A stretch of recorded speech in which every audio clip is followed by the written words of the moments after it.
Yes बडी, चलिए let us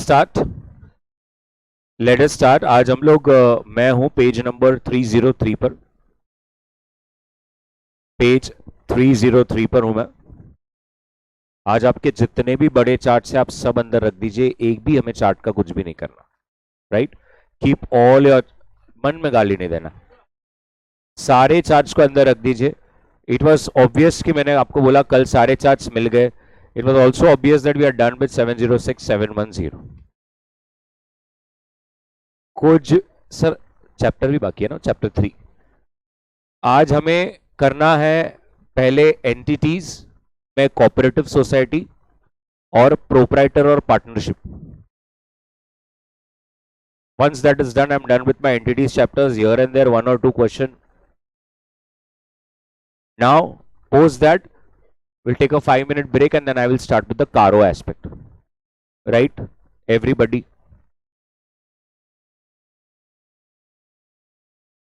Yes, ma'am. Settle now. एकदम आराम से चलिए करें स्टार्ट एकदम अच्छी तरह से। ओके, आपने जैसा बहुत बढ़िया तरीके से दो स्पेसिफिक बड़े चार्ट बनाए, एक गवर्नमेंट ऑडिट का और एक लोकल म्यूनिसिपल बॉडी का, ठीक उसी तरह से कोऑपरेटिव सोसाइटी का भी एक हेडिंग डाल दीजिए। है इसमें सिर्फ 4 ही क्वेश्चंस, बट हर क्वेश्चंस में छोटे छोटे एस्पेक्ट्स हैं, तो हम साथ ही साथ उसको आप मेरे साथ ही बना लेना। कोऑपरेटिव सोसाइटी, मिडिल पेज मतलब लेफ्ट और राइट दोनों ब्लैंक होना चाहिए आपका। आप कोऑपरेटिव सोसाइटी एक डाल दीजिए, थोड़ा जल्दी कर देना। कोऑपरेटिव सोसाइटी के ऊपर एक बस 4-5 प्रश्न है, बहुत सरल है, कोई भी चार्ट की आवश्यकता नहीं, आराम से नीचे रख दीजिए उसको।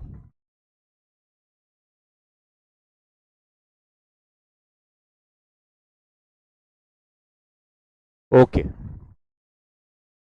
और मैं आपको जैसा कहता हूं, आप अपना लेफ्ट हैंड साइड के पेज के बस 2 भाग कर दीजिए, 2 पार्ट्स, और राइट हैंड साइड पेज के भी 2 पार्ट्स कर दीजिए। Only 4 questions we have. Yes, fold कर लीजिए या स्केल से कर लीजिए, जैसा आपको सही लगे।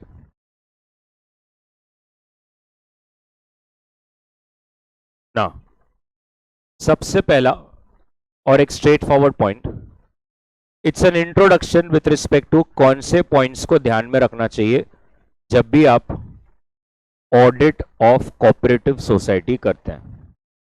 लेफ्ट हैंड साइड में जो पहला हेडिंग होता है वो general points, factors to be considered, points to be considered.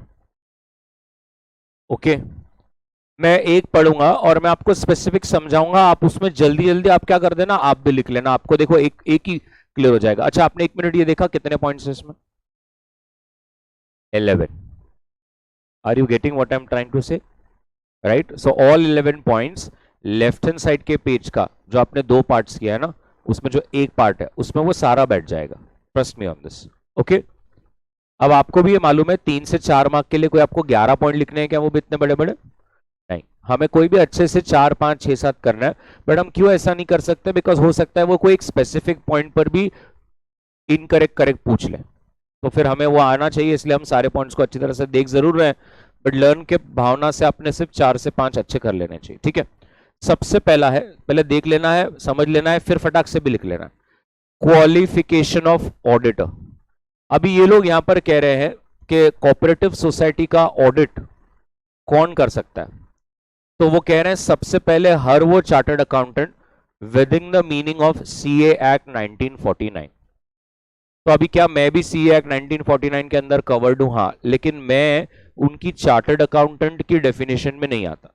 उधर डेफिनेशन में ऐसा लिखा हुआ है, हैव कंप्लीटेड फाइनल एग्जाम, हो गया है मेरा, हैव कंप्लीटेड प्रैक्टिकल ट्रेनिंग, हो गया है मेरा, membership valid, that is also done, and holding a COP which is not there. Yes, certificate of practice. Perfect. तो इसका मतलब वो सिंपल कह रहे हैं कि कोई भी सीए एक्ट 1949 के तहत जो ऑडिटर है जिसके पास रिक्विजिट सीओपी है वो कोऑपरेटिव सोसाइटी का ऑडिट कर सकता है, लेकिन इधर some state acts have permitted किसी के पास government diploma in cooperative accounts अगर है तो वो भी ऑडिटर बन सकता है। सो फटाक से एक हेडिंग, क्वालिफिकेशन और उसमें 2 पॉइंट, सीए और person holding government diploma in cooperative accounts. CA, मैं ज्यादा समय नहीं रुकूंगा, और person holding government diploma in cooperative accounts, और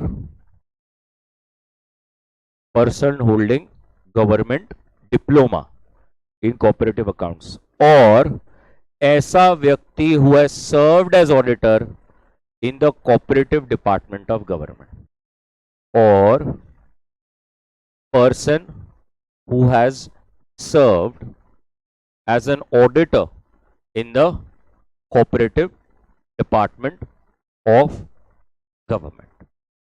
So they are recognizing degree, they are also recognizing knowledge and experience. और अगर आप सीए हैं तो फिर तो वो कह रहे हैं नॉलेज एक्सपीरियंस कुछ भी जरूरत नहीं है, सीए है चलो। ये क्लियर हो गया ऑडिट का। अब इधर इधर देखते रहना है, देखना है, हल्के हल्के हाथों से इधर फटाफट अंडरलाइन करना है। कौन अपॉइंटमेंट करेगा, ऑडिटर की अपॉइंटमेंट कौन करेगा? मैं जितना लिखूं उतना, ये देखिए ऊपर देखिए, ऊपर देख, ऊपर देख, रजिस्ट्रार ऑफ कोऑपरेटिव सोसाइटी ही अपॉइंट करता है। आपके हाथ, कोऑपरेटिव सोसाइटी के हाथ में नहीं है, रजिस्ट्रार के हाथ में है। सुनो, रिपोर्ट भी रजिस्ट्रार को भी जाएगा, सोसाइटी को तो जाएगा ही, लेकिन याद रखना पैसे सोसाइटी पे करेगी। तो अपॉइंटमेंट कौन करेगा? रजिस्ट्रार। पैसे कौन देगा? सोसाइटी। और रिपोर्ट किसको मिलेगा? दोनों को।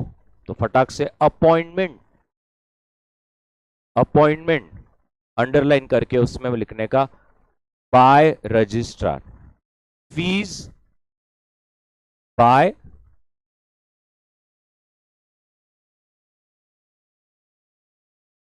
रजिस्ट्रार, फीस कोऑपरेटिव सोसाइटी, और रिपोर्ट बोथ, दोनों को रिपोर्ट जाएगा। Perfect.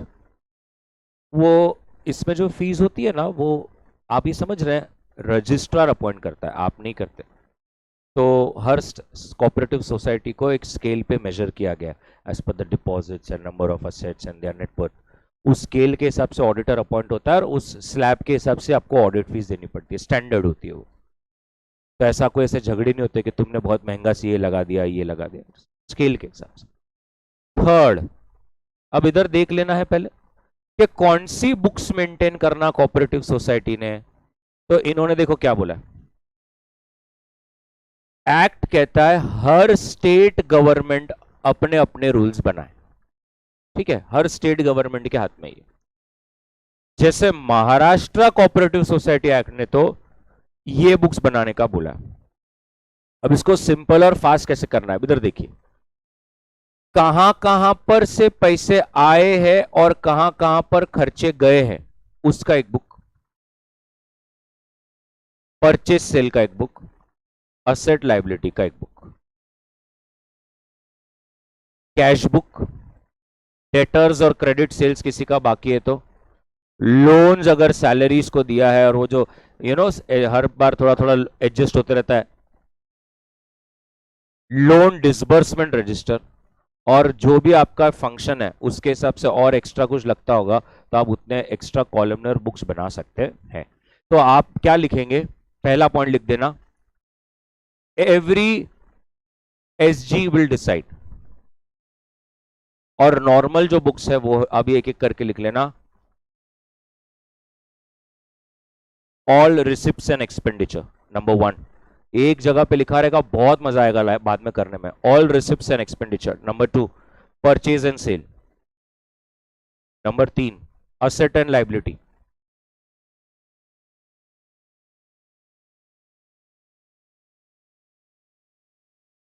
Number 4 cash book. Number 5 collection from debtors register.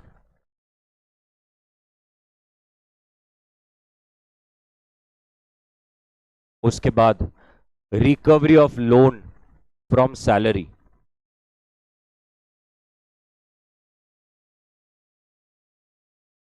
Disbursement register etcetera. कुछ इतने बुक्स है जो आपको बनाने हैं। Next, restriction on share holding. इधर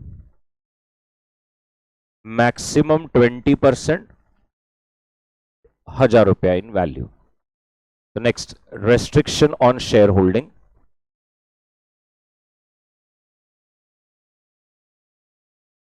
मैक्सिमम 20%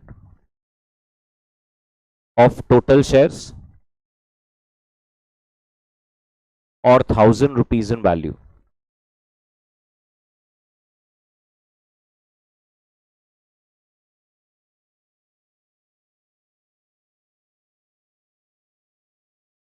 परफेक्ट।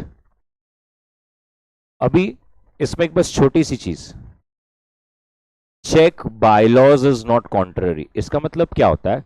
एक्ट में तो कुछ लिखा है, याद है आपको, आपको लॉ में सिखाया गया था कि कंपनीज एक्ट में कुछ बातों के बारे में लिखा है, लेकिन अगर आप चाहें तो एओ के द्वारा और स्ट्रिकर प्रोविजंस ला सकते हैं, एंट्रेंचमेंट, राइट? तो ऐसा ही है ना, बायलॉज मतलब हर कोऑपरेटिव सोसाइटी के अपने भी कुछ रूल्स होते हैं। तो हो सकता है उन्होंने अपने कुछ रूल्स बनाए हो जिसमें ये लिमिट्स जो है और स्ट्रिकर की गई हो। तो बस ब्रैकेट में लिख दीजिए, make sure bylaws are not in contrary, या आपके जो होल्डिंग्स हैं वो बायलॉज के हिसाब से कॉन्ट्ररी ना हो।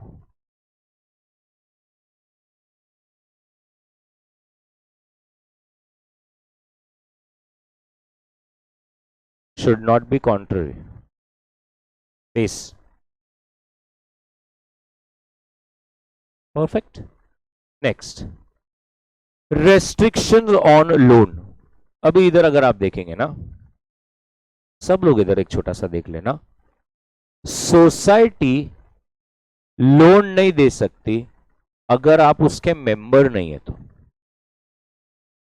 मेंबर को ही लोन दे सकते। तो आपने कभी मम्मी पापा का, कभी किसी को याद है कि आप मम्मी पापा का कोऑपरेटिव बैंक में खाता है? किसी का है? Can you just raise your hands? Okay, there are only 8 हैं। अच्छा, अभी इसमें से कितने लोगों ने कोऑपरेटिव बैंक से लोन लिया है, ऐसा कभी सुना आपने? 1 2। तो आपको स्पेसिफिक पहले शेयर्स लेने लगाए होंगे, घर पे जाके आप पूछना। तो आपको ना कोऑपरेटिव बैंक में भी अगर आप जाएंगे ना लोन लेने, तो वो पहले आपको बोलेंगे सर आपको हमारा मेंबर बनना पड़ेगा। 25,000 के शेयर्स, वो डिपेंड करता है क्या लिमिट है उनकी, कैसे उतने शेयर्स अपने को पहले लेने पड़ते। फिर वो शेयर्स एक बार अपने को सैंक्शन हो गए, शेयर सर्टिफिकेट, उस पर डिविडेंड भी मिलता, वो सर्टिफिकेट आ जाता घर पे, फिर अपन मेंबर कहलाते और फिर वो अपने को लोन देते। ओके, तो ओनली मेंबर्स को लोन दे सकते। सुनो, एक कोऑपरेटिव सोसाइटी दूसरे कोऑपरेटिव सोसाइटी को लोन दे सकती है with the special permission of registrar. तो इसमें आप कैसे लिख देंगे मालूम है? चार्ट में ऐसा, इधर देखिए, लोन मेंबर चलेगा, loan non member, not a member नहीं चलेगा, loan to another cooperative society चलेगा, ब्रैकेट में सैंक्शन ऑफ रजिस्ट्रार। ऐसा फटाफट से कर लीजिए। मेंबर चलेगा, नॉट अ मेंबर नहीं चलेगा, और एक कोऑपरेटिव सोसाइटी को देना है चलेगा, ब्रैकेट में सैंक्शन चाहिए।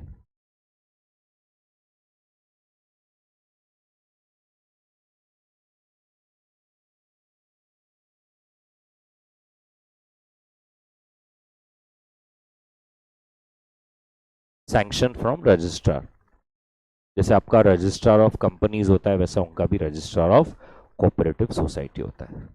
नेक्स्ट, बहुत पैसा है इसमें, कुछ लोगों का और मन में इसमें ही प्रैक्टिस है, कोऑपरेटिव सोसाइटी लीडर्स है वो लोग उसमें। Restriction on borrowings.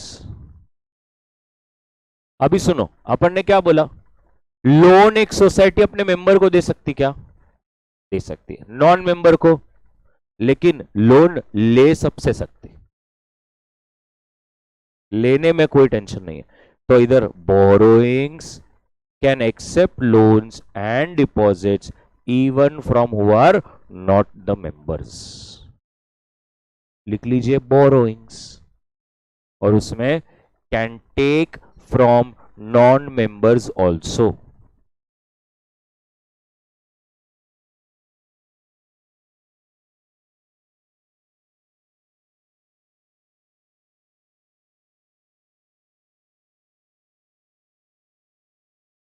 Perfect.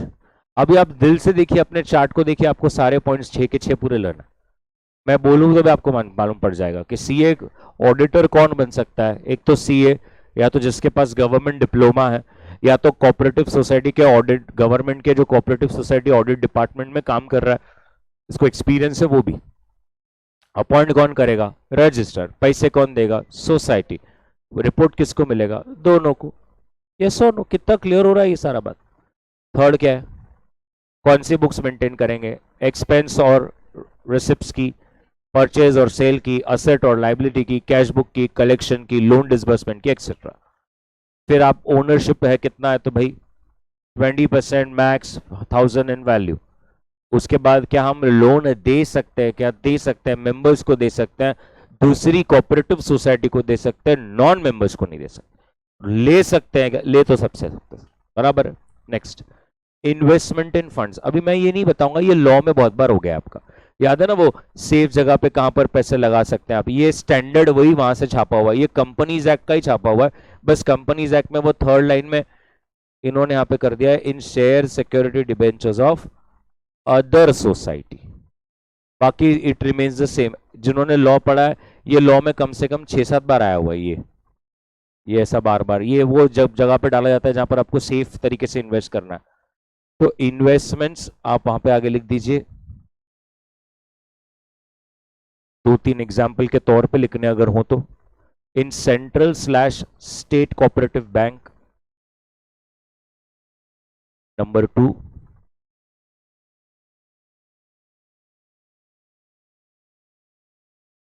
Other cooperative bank, bracket में, but approval of registrar is required.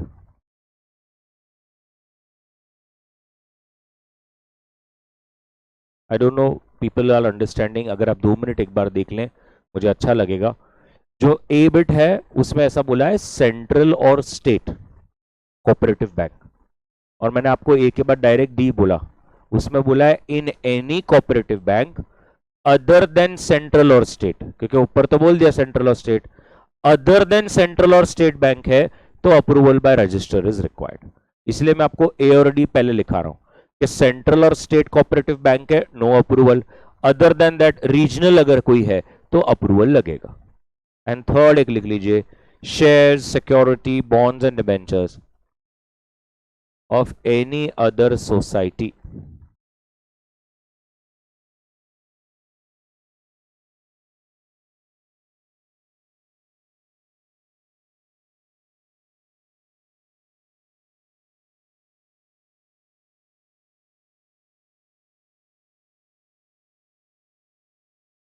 Next, appropriation of profit.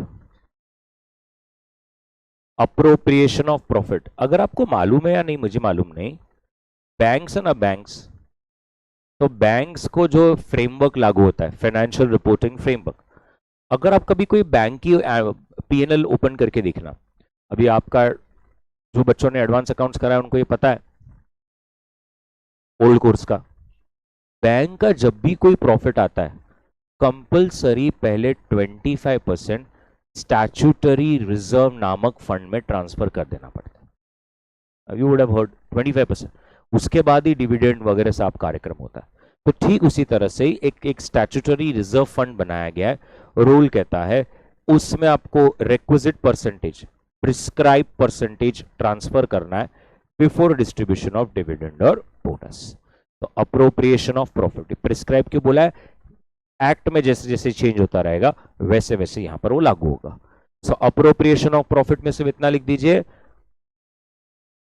Prescribe percentage transfer to reserve fund, bracket में बिफोर डिविडेंड और bonus.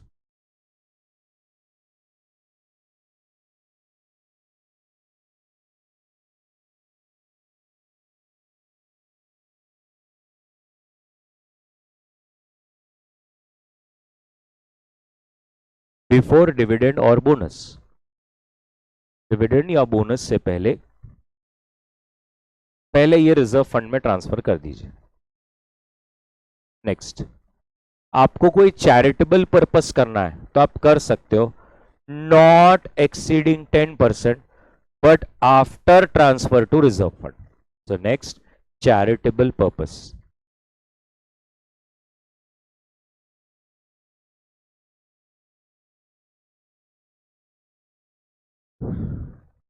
Charitable purpose bracket में not exceeding 10%, लेकिन वो भी after transfer of reserve fund, जो कि mandatory है।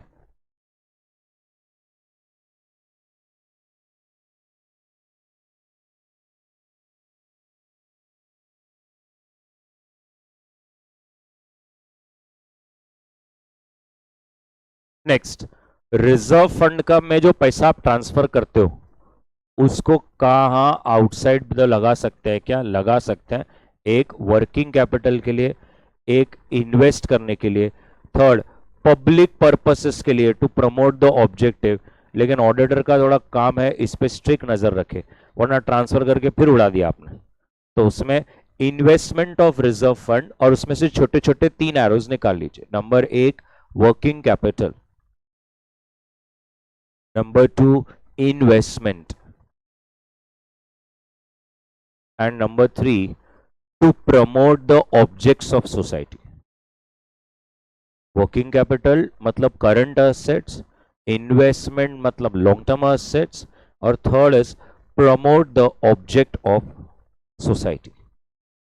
और तीनों जो छोटे छोटे एरोज आपने निकाले उसमें कर्ली ब्रैकेट लगाकर नीचे लिख दीजिए स्ट्रिक्ट कंप्लायंस।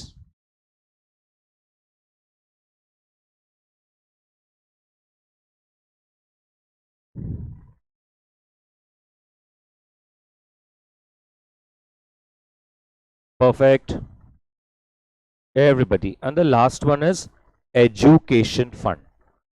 पहली बात ये क्लियर हो जाए कि it is not voluntary, it is compulsory. So पहले तो it is a charge not an appropriation, और वो कितना रहेगा वो हर स्टेट का एक्ट बताएगा। सो कंट्रीब्यूशन टू एजुकेशन फंड लिखकर उसमें पहले बता दो चार्ज नॉट अप्रोप्रिएशन, और दूसरा पॉइंट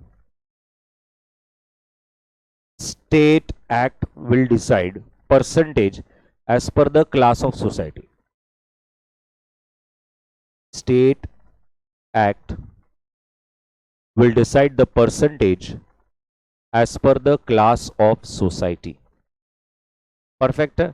अभी आप ये 11 पॉइंट्स को बिल्कुल बुक में ना देखें और आप अपने चार्ट को देखकर बताइए कि आपको 11 के 11 आप क्लियर हो गए। ये 11 अपने शॉर्ट में लिखा, इसमें आपका एक पेज भर जा रहा है भाई। प्रॉपर थोड़ा इंग्लिश में प्रोनाउन और adjective. State act will decide the percentage as per the class of society. Perfect है।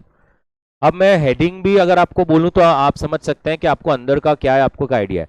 तो reserve fund prescribe percentage, right, which is an appropriation not a charge. होगा तो करेंगे, नहीं होगा तो कहां से करेंगे। चैरिटेबल पर्पस 10% मैक्स, ये वॉलेंट्री है, करना है करो, नहीं करना है मत करो, बस 10% से ज्यादा नहीं कर सकते, और रिजर्व फंड की रिक्वायरमेंट के बाद। और education fund, this is something which is again compulsory, state act will decide what percentage. Appointment is clear, books of accounts is clear. अरे लोन लेना, लोन देना सॉर्टेड है, पक्का। अब ये दूसरा क्वेश्चन शुरू हो रहा है, दूसरा क्वेश्चन शुरू हो रहा है, what are the special features of audit of cooperative society. ऐसा है वो, सिर्फ ऑडिट में क्या सोसाइटी में देखते हो वो सब चीजें, स्पेशल फीचर्स। फालतू बातें हैं ये। सबसे पहला, अब मैं फिर से 10 पॉइंट से कुछ 10-12 पॉइंट से ध्यान से, मैं जितना बोलूं उतना एकदम शॉर्ट में क्लियर हो रहा है, पूरा आ रहा है चार्ट पे। अब इधर ये देखिए, इसमें रूल कहता है आपको हर डेटर को 2 में तोड़ना है। ये 6 महीने से 5 और 5 साल से ज्यादा। चलिए एग्जामिनेशन ऑफ ओवर ड्यू, उसमें बता दीजिए ageing schedule 6 months to 5 years and more than 5 years। Sir ये दूसरा क्वेश्चन है सर, ये क्या रहा सर,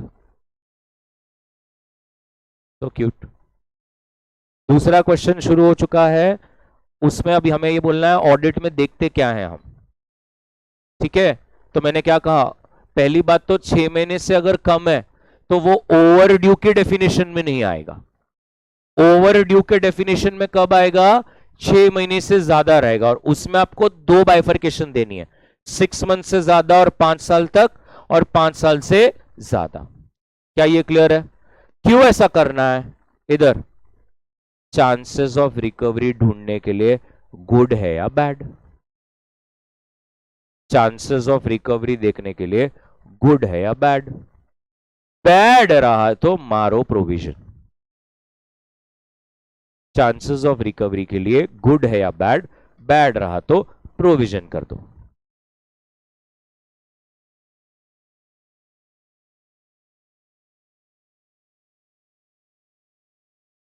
परफेक्ट। अब ये पहले मैं आपको बता दूं, ओवर ड्यू इंटरेस्ट ये सेम बैंकिंग इंडस्ट्री में भी चलता है, और वही कंसेप्ट को इधर कोऑपरेटिव सोसाइटी में भी लाया है, बस उनकी ट्रीटमेंट अलग है। अगर आप सुन लेंगे तो आपको सही समझेगा। पहले आपको ये पता है ना, अपने यहाँ पर अगर हम बैंकिंग इंडस्ट्री की बात करें, 90 डेज से ज्यादा अगर ड्यू हो गया है तो वो पर्टिकुलर असेट को एनपीए डिक्लेयर कर दिया जाता है। जैसे अगर आपसे आपका लोन का ईएमआई है और आपने नहीं भरा, अब हो गया डिफॉल्ट। अभी सर डिफॉल्ट से 90 डेज तक अगर कुछ बैंक नहीं रिकवर करती ना, तो पहले तो वो एनपीए की कैटेगरी में चला जाता, नॉन परफॉर्मिंग असेट।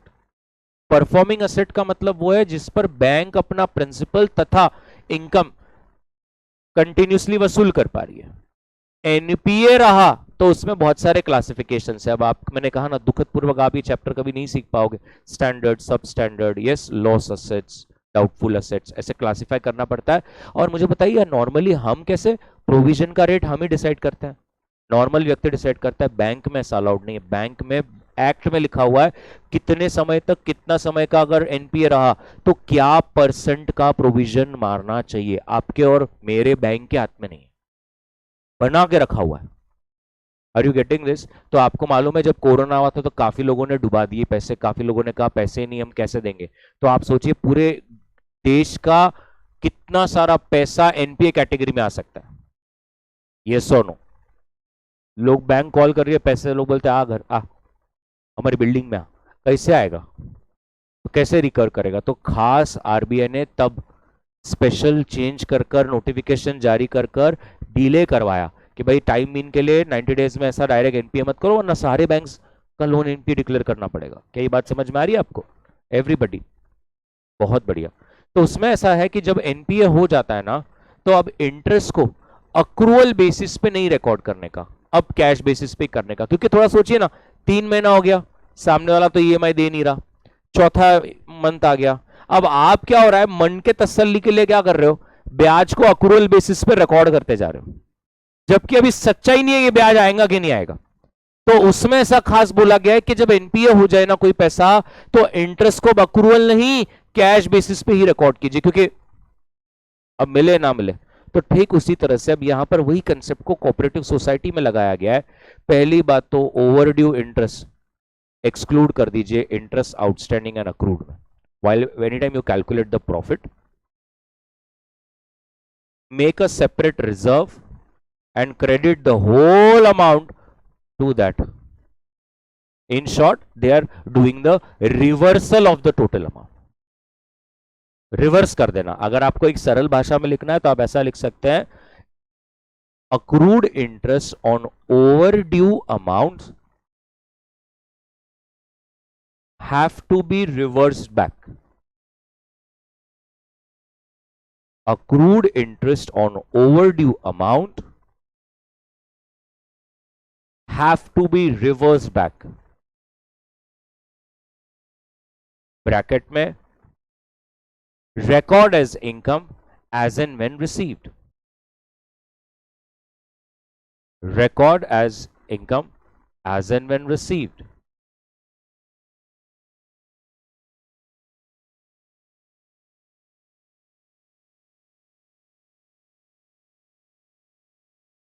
परफेक्ट। बताइए पहला जो स्पेशल फीचर था वो किसके ऊपर था?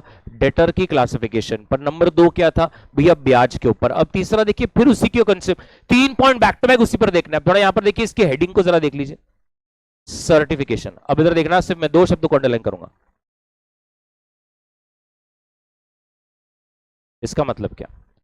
जब भी कोई बैड डेट हो, ऑडिटर की परमिशन से ही उसे राइट ऑफ कीजिए। ऑडिटर की उपस्थिति, in case there is no auditor, then the same can be done by the management committee of the society. मतलब समझ रहे हैं ना, बहुत बार ऐसा होता है पैसे आ गए, हाँ, और मैनेजर क्या कर देता है? Bad debts. ऐसे बड़े बड़े होटल्स में बहुत होता है, क्योंकि अगर आपको मालूम होगा अपकमिंग बहुत होटल्स बन रही है Shendra side, on that side. और इतने होटल्स क्यों बनते हैं? और कभी कभी अगर आप ऐसा सोच रहे होंगे कि क्या ये झालना रोड में ये सब होटल ईड़े इतना बड़ा खुल के बैठे, का इनका का इतना चलता क्या? वो तो क्या शादी का, अरे तेरे को क्या मालूम अंदर क्या चल रहा है? तो ये जो वालू चिक्कल थाना औरंगाबाद का बेस्ट पार्ट क्या है? We have lot of MIDCs। So ये कंपनी में ना बहुत सारे कॉर्पोरेट्स पूना मुंबई बैंगलोर से बैक टू बैक आते हैं। तो एक होटल का और एक फैक्ट्री का टाई अप है कि 3 रूम 365 डेज हमारे बुक है। 365 डेज में, उसमें आपको 365 डेज के पूरे पैसे हम आपको दे देंगे। 3 रूम मेरे पैक है, मतलब मेरा कोई आदमी आए नहीं आए, हमारे समझो बैंगलोर मुंबई पुणे से कोई ऑफिसर नहीं आए, 3 महीने हो गए नहीं आए, तो भी 3 महीने का पैसा लेके जाने का, क्योंकि आप वो बुक किए हुए है ना वो रेट से। Are you getting this? बहुत बार ऐसा होता है पेमेंट के लिए जाते हैं, सामने वाले ने पेमेंट दे दिया, आपका ट्रस्टेड मैनेजर है, वो बोल देता साहब उन्होंने बोल दिया नहीं नहीं इतना पैसा नहीं देंगे, आधा बैड डेट्स। और ओनर थोड़ी उसको कॉल करता है, ए सच में तूने डुबाया क्या? आपको तो अपने आदमी भरोसा करना ही पड़ता है। तो बहुत बार बैड डेट्स हो जाता है और एंट्री मार दी जाती है। यहां पर उन्होंने कहा है कोऑपरेटिव सोसाइटी में ऐसा हो सकता है, कभी भी बैड डेट्स की एंट्री विदाउट ऑथोराइजेशन नहीं होगी। तो आप एक लाइन में क्या लिखेंगे? Bad debts written off only with the authorization of auditor और मैनेजमेंट कमिटी। ऑडिटर और management committee. Bad debts written off only with the authorization certification of auditor and management committee.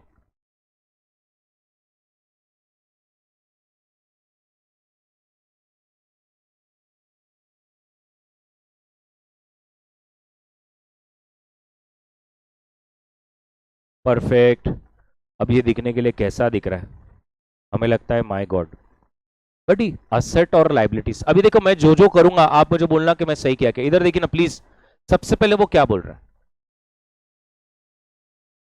मैं जितना करूं पहले उतना देख लो क्या वो सही है।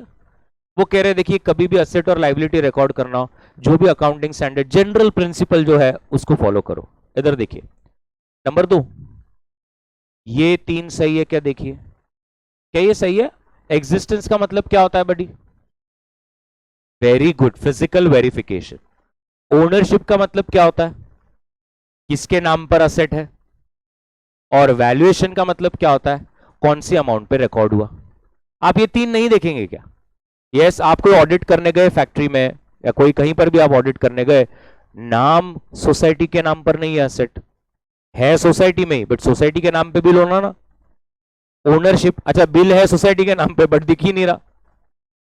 सोसाइटी ने बड़े बड़े फैंस लाए फंक्शंस के लिए, फैन दिख रहा ही नहीं, कहां गया?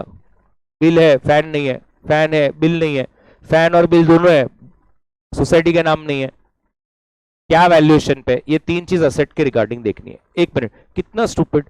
वो बोलते हैं डेप्रिसिएशन भी करना। हाँ, ये मुझे ऐसा लगता है हम सीए फाउंडेशन या 12 स्टैंडर्ड देख रहे हैं, और उसके रिगार्डिंग इंसिडेंटल कुछ खर्चे रहे तो कैपिटलाइज करना। हाँ,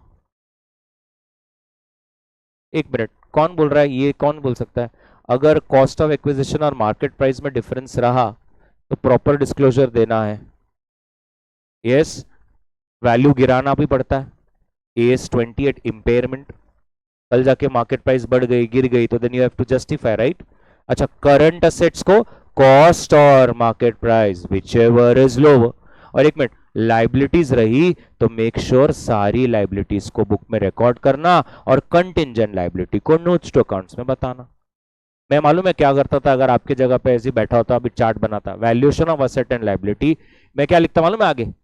AS10, AS28, AS29 और वैल्यूएशन एग्जिस्टेंस ओनरशिप, खत्म। अभी अपने को फेंकना है वो लाइबिलिटी सब रिकॉर्ड हुई क्या, कंटिंजेंट लाइबिलिटी नोट्स अकाउंट्स में बताई क्या, असेट का डेप्रिसिएशन किया क्या, असेट का एग्जिस्टेंस वैल्यूएशन ओनरशिप देखा क्या। तो आप उसमें क्या लिखेंगे? AS10, AS28, AS29, ऐसे छोटे छोटे words, depreciation, valuation, existence, ownership.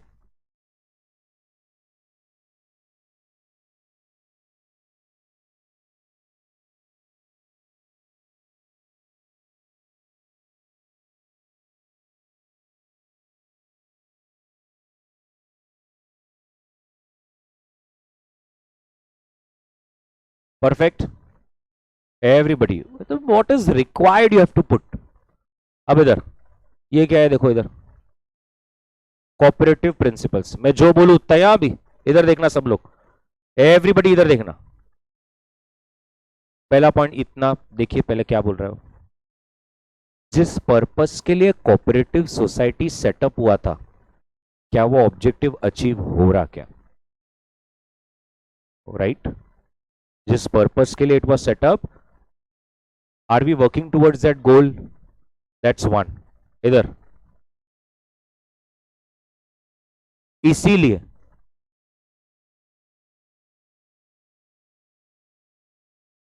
yes or no,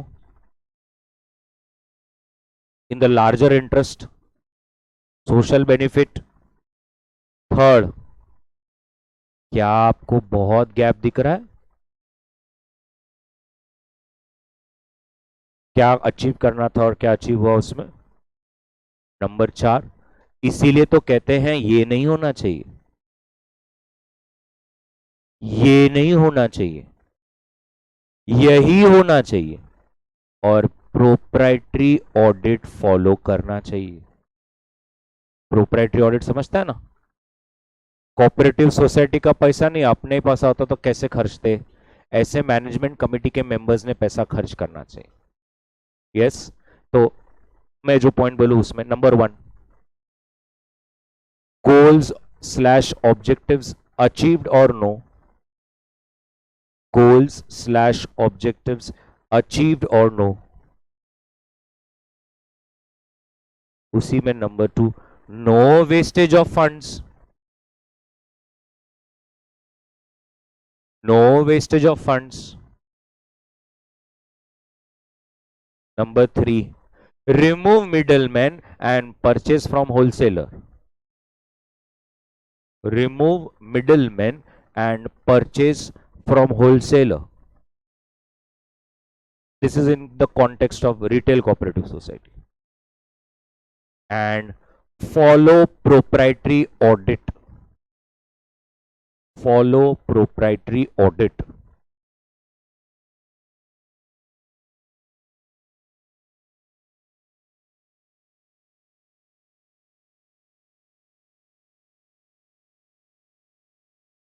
perfect.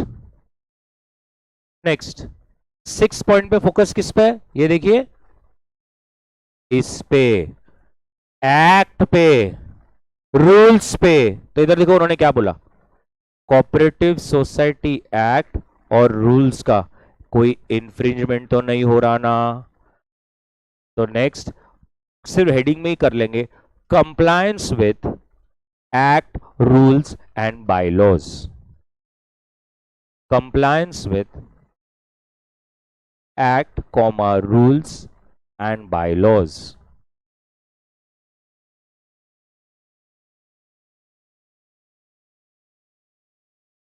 Perfect.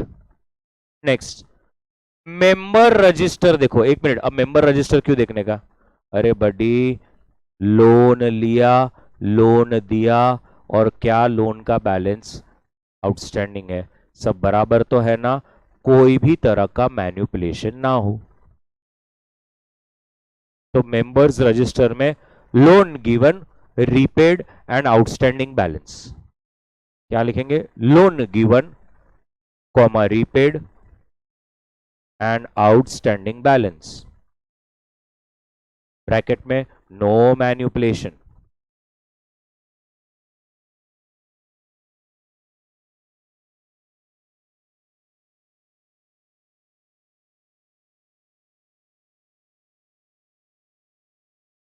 Perfect. अब इधर एक स्पेशल रिपोर्ट जाएगी रजिस्ट्रार को, अगर ये कुछ नजर में आया तो इसको स्टार मार्क कीजिए। 3 बार एग्जाम में क्वेश्चन सिर्फ यही पॉइंट पे बार बार आ रहा है। 8 नंबर का जो पॉइंट है उसी के ऊपर 3 बार एग्जाम में क्वेश्चन आ गया है। कौन से सब्सटैंशियल मैटर्स पर एक स्पेशल रिपोर्ट रजिस्ट्रार को भेजी जाती है? ऐसा तो क्या हो गया कि बहुत तकलीफ हो गई। अब इधर देखिए पहला सिनेरियो क्या है, कितने लोग समझते हैं ये? पर्सनल प्रॉफिटेरिंग, सोसाइटी के लिए कर रहे हैं हम, तो सोसाइटी के लिए कर रहे हैं। भाई तू सोसाइटी के लिए कर रहा कि अपने लिए?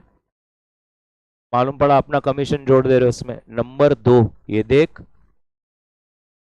फिर वो इसमें भी हो सकता है, इसमें भी हो सकता है, इसमें भी हो सकता है, इसमें भी हो सकता है। फ्रॉड समझ में आ रहा है कि फ्रॉड हुआ है।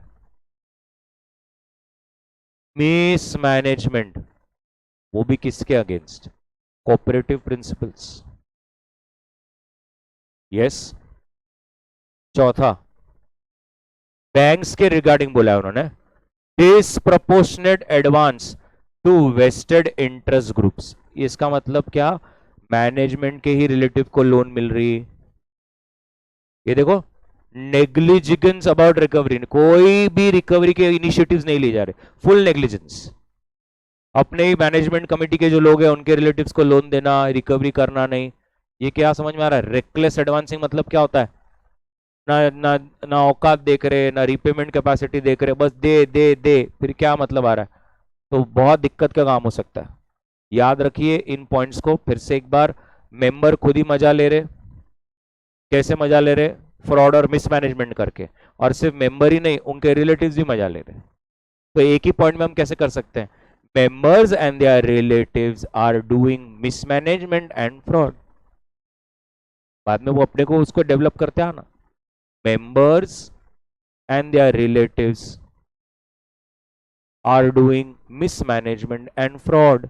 ये 4 एरियाज पे, और भी है मुझे उसमें एक दो लकड़ी का क्वेश्चन बनाया उस पर।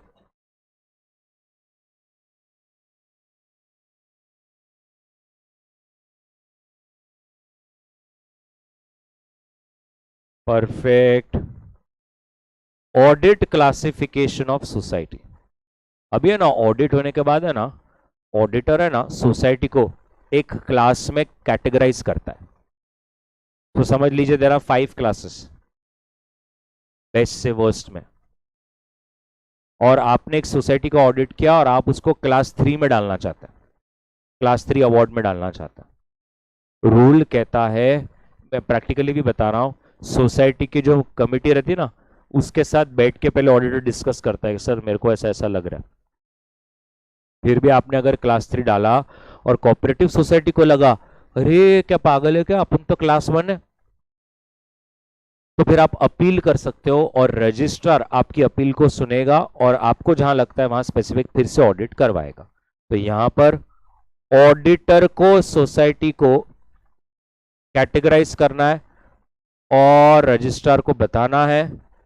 मैनेजमेंट अगर सेटिस्फाइड नहीं है, अपील करो, रजिस्ट्रार फिर रिव्यू करवाएगा। याद रखिए ऑडिटर ने बहुत केयरफुली कोई भी डिसीजन लेना चाहिए whenever you do the classification of society। तो उसमें क्या हम पॉइंटर लिख सकते हैं? Auditor will classify but society can appeal. Auditor will classify but society can appeal, full stop. Appeal if made, then registrar will order review।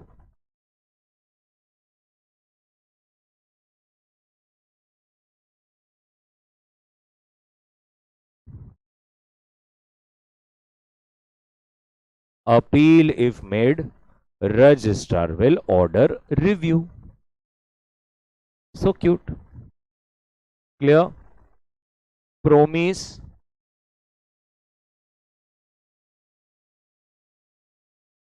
Yes or no? Lastly, अब ये देखिए क्या बोल रहे हैं, ड्राफ्ट ऑडिट रिपोर्ट को management committee के साथ डिस्कस करना है. अब इसका मतलब क्या होता है, मुझे भी देख लीजिए. तो आपने ना ऑडिट रिपोर्ट बनाया, उसमें कुछ इश्यूज निकले. रूल ऐसा कहता है डायरेक्ट रजिस्ट्रार को फाइल नहीं करने का. सर फिर पहले वो सोसाइटी के मैनेजमेंट कमेटी को बिठाने का और उनको बताने का, ये देखो ये रिमार्क्स है. ऑडिट में खुद कहा गया है रजिस्ट्रार को इतना सब कंप्लेन वम्प्लेन मत करो, कमेटी के साथ बैठ के जितना हो सकता है पहले वहीं सॉल्व कर लो. तो आप ऐसा डायरेक्ट रिपोर्ट नहीं बनाने का, पहले क्या करने का, ड्राफ्ट. फिर सोसाइटी को बोलने का ये देखो सर मैं ऐसा भेजने वाला हूं वहां पे. फिर सोसाइटी बोलते हो असं कसं, हे इतकं इतकं कस, 6 रिमार्क्स लिखता तुम्ही.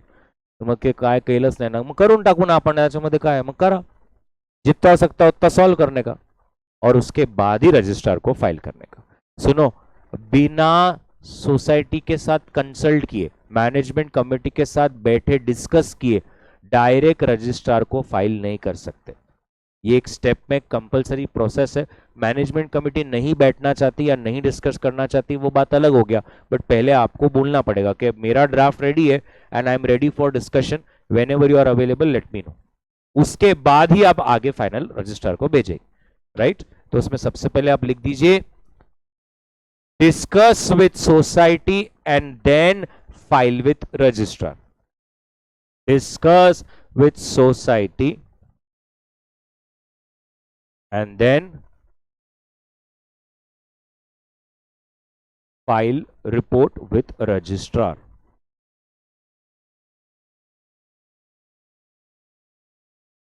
एकदम क्लियर. मैं आप क्या चाहता हूं, आप 2 से 3 मिनट लीजिए ना सर, आपने जो चार्ट बनाया आप देखिए तो सब आपको मतलब ऐसे धल धल धल पॉइंट याद आएंगे. बहुत ही सरल वाला पार्ट. चलिए मैं आपसे आपके लिए रुका हूं मैं 3 मिनट, अच्छी तरह से गो थ्रू कीजिए हर एक चीज को.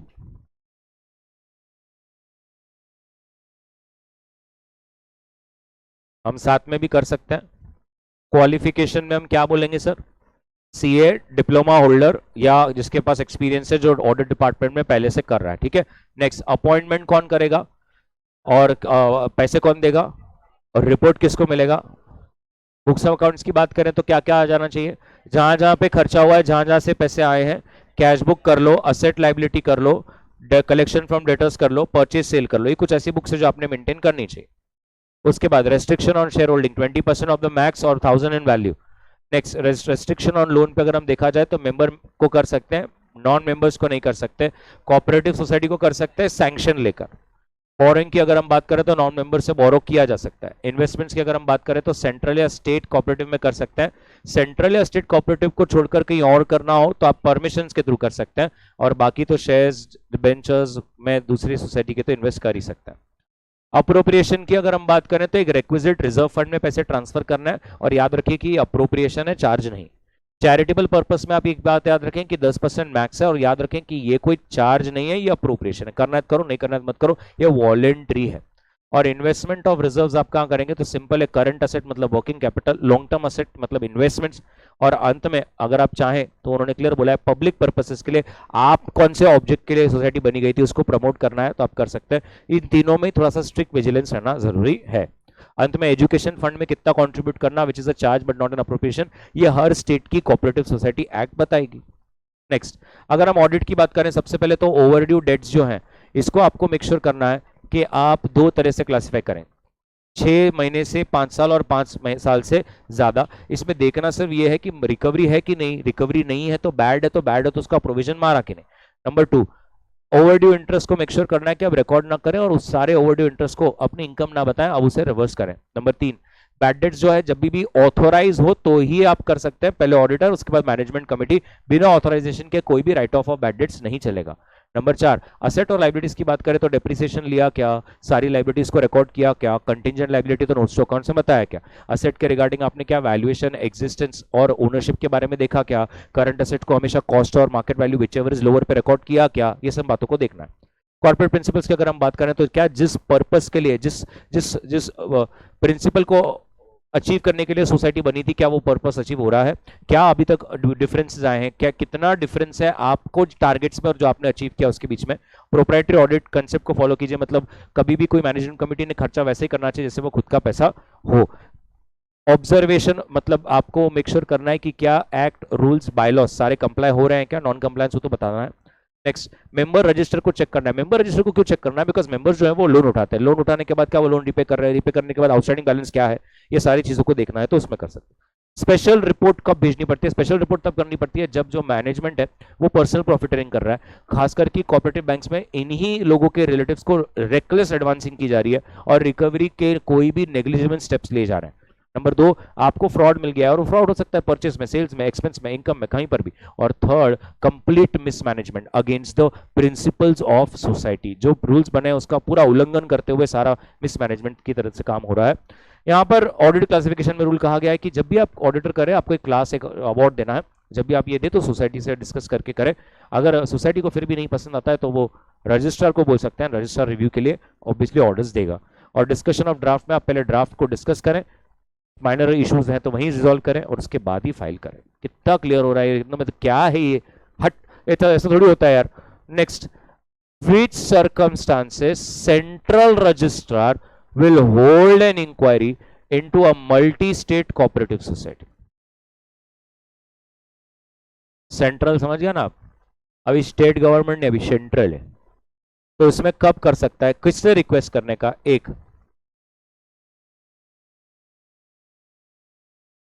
मुझे तो ये डर लग रहा है, ये फेडरल कोऑपरेटिव का मतलब होता है ऐसा ऑर्गेनाइजेशन जिसमें ये सारे कोऑपरेटिव सोसाइटी मेंबर्स हो, उसको बोलते हैं फेडरल कोऑपरेटिव। अगर आपको ये अगर वर्ड आ रहा है बार बार और आपको ये नहीं समझता है तो फेडरल कोऑपरेटिव का मतलब organization where many cooperative societies are members. तो जैसे अगर 50 कोऑपरेटिव सोसाइटी है और वो सब एक एक ऑर्गेनाइजेशन से जुड़े हैं तो वो ऑर्गेनाइजेशन को कहेंगे फेडरल कोऑपरेटिव। तो एक तो कंप्लेन कौन करेगा? Federal cooperative. वो ऑर्गेनाइजेशन कंप्लेन करेगा किसके प्रति? अपना ही एक मेंबर के प्रति, मल्टी स्टेट कोऑपरेटिव सोसाइटी के प्रति। नंबर दो, कंप्लेन कौन करेगा?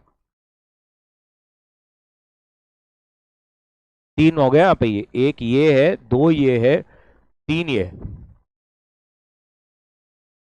बोलो,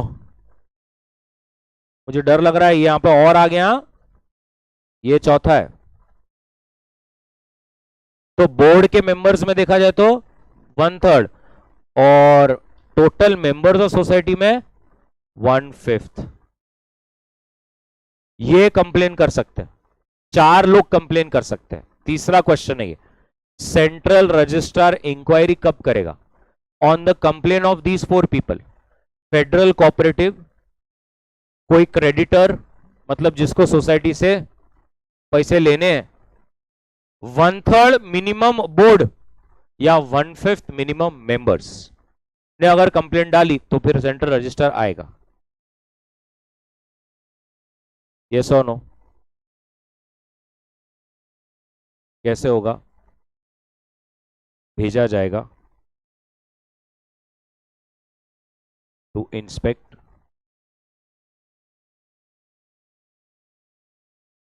नीचे आ जाएगा जनरल और special order in writing to make inspection into constitution, working and financial condition.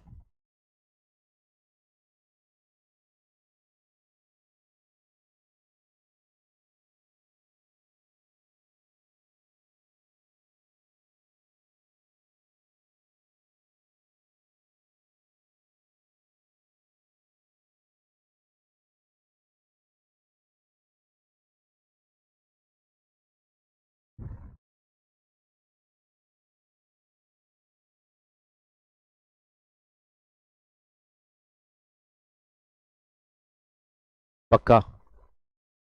Everybody बोल रे बडी।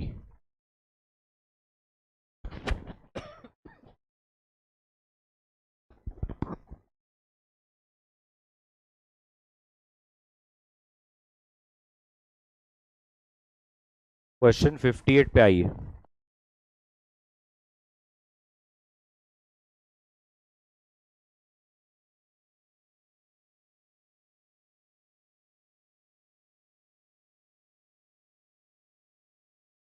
क्वेश्चन 58 पर आइए और पढ़ लीजिए और मुझे बता देना कि कहाँ का सेम है।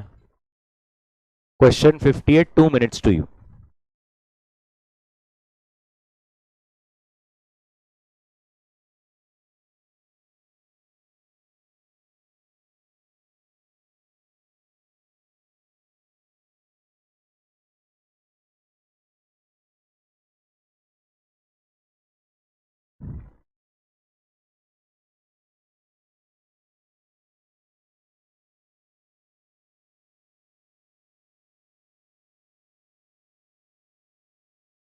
है क्या रिपीट? तो जहां है वहां पे जाके लिखा क्या आपने?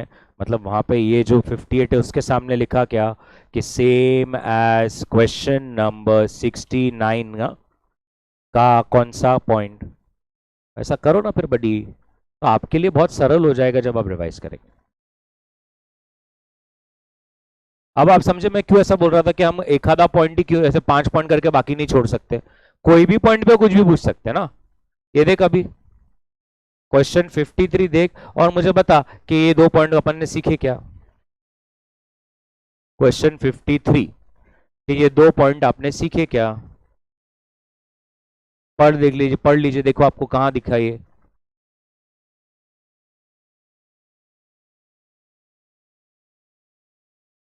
Question number 70, point number 9 and point number 10।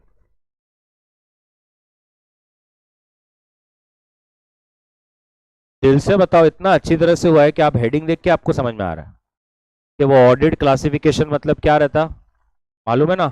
Audit होने के बाद आपको एक क्लास दिया जाता है, अवार्ड दिया जाता है, वो अवार्ड आपके साथ डिस्कस होकर दिया जाता है, लेकिन फिर भी अगर आप नहीं है सेटिस्फाइड, आप अपील कर दीजिए, फिर रजिस्ट्रार देख लेगा और रिव्यू के ऑर्डर्स दे देगा।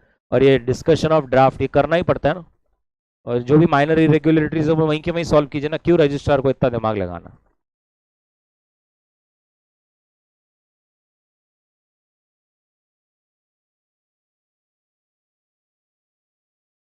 हाँ, अभी ये सेक्शन है।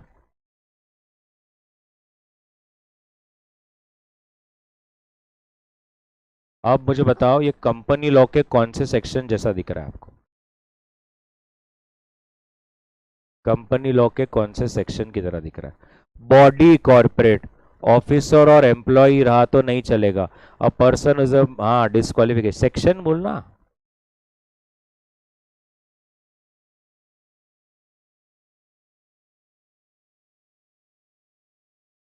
वन 41, मेरे को नहीं मालूम, मैं तो लिखा 141। 141 सर।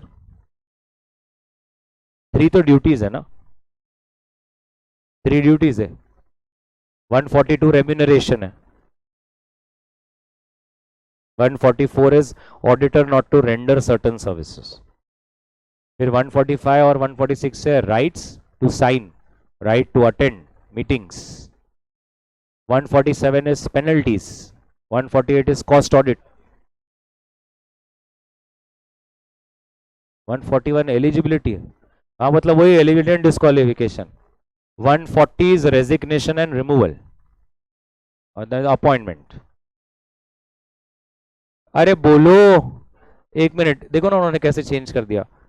बॉडी कॉर्पोरेट वहां भी है क्या? फिर वहां पर वो प्लान है ना ऑफिसर और एम्प्लॉय ऑफ कंपनी, यहां पर है मल्टी स्टेट कोऑपरेटिव सोसाइटी। फिर a person is a member who is an employment of officer और एम्प्लॉय ऑफ कंपनी, क्या ये भी पॉइंट वहां पर था? पार्टनर और employ of the officer of company. Yes. Next मुझे बताइए वहां पर ऐसा था, इंडेपनेट्स कितना था? 5 लाख। एज ऑन डेट अगर आपको 5 लाख देने बाकी है तो फिर आप ऑडिटर नहीं बन सकते, डिस्क्वालिफाइड हो जाते हो। और गारंटी 1 लाख, यहां पर लिमिट है। हंसना नहीं है, कंपनीज एक्ट में भी लिमिट यही थी। मैं जब किया हूं इंटर तो यही लिमिट थी, यही लिमिट थी कंपनीज में। और मैं तो इतना डेडिकेशन से we used to follow, there was a company which was into dairy products. सुबह 9 बजे से पहले वो कम से कम 20,000 लीटर मिल्क बांट के आ जाते थे, फिर शटर खुलता था। और वहां पर they used to order this chocolate fudge, if you give an order today you get 4 days बाद में। इतना खतरनाक demand. They only make 2.5 kilos daily and one piece cost you 400 rupees. 2008 की बात कर रहा हूँ, अलग लेवल पे। All the owners are back. वो बड़ा शोरूम जैसा स्वीट शॉप था, उसके पीछे एक बहुत बड़ा कॉन्फ्रेंस रूम था, वहां पे वो सब एकदम हेवी, सब स्टॉक मार्केट ही देख रहे। और बाजू में कैमरा है, उससे दुकान में क्या हो रहा देख रहे, कोई भी गले पे बैठ रहा नहीं, पूरा मैनेजमेंट उसका ऑडिट करने गए थे। I and my principal, as soon as we entered I saw my principal quickly going through the ledgers. मैं बोला डायरेक्ट लेजर, पहले वाउचिंग, वेरिफिकेशन, टीओसी। लेजर्स में देखा, एक लेजर में उनका नाम दिखा, और उनका नाम दिखा, मैंने बोला, वो उन्होंने सर बुलाया ओनर को, कैश निकाला और बोला कि पहले ये कैश लीजिए, मैंने आपके यहाँ से मिठाई ली थी, इसके देखिए यहाँ पे 1800 रुपये बाकी है, ये 1800 रुपये पहले मेरे, ये 1800 रुपये लीजिए, जर्नल एंट्री मारिए, मेरा नाम लेजर से हटाइए, उसके बाद ही I will start the audit. इतने डेडिकेशन से लोग सॉल्व करते हैं, करने गए तो, क्योंकि आप दिख रहा है ना वो 1000 के ऊपर है, यू आर ऑलरेडी डिस्क्वालीफाइड, कैसे स्टार्ट करूँ मैं काम। तो वो ठीक है, अब इतना कोई देख नहीं रहा कि आपकी अपॉइंटमेंट ही नहीं हो सकती एंड ऑल दैट, बट आप 1800 रुपये ले लीजिए सर, मेरे को देने बनते हैं, आपने मेरा नाम पे लेजर में खड़ा किया ना पैसा, और फिर हम ऑडिट स्टार्ट करेंगे। इस तरह से चलता है ये सब। यस, टाटा मोटर्स का ऑडिट है आपका, और टाटा मोटर से आपने 9 लाख की टाटा नेक्सॉन की गाड़ी ली, तो आर यू डिस्क्वालिफाइड और नो?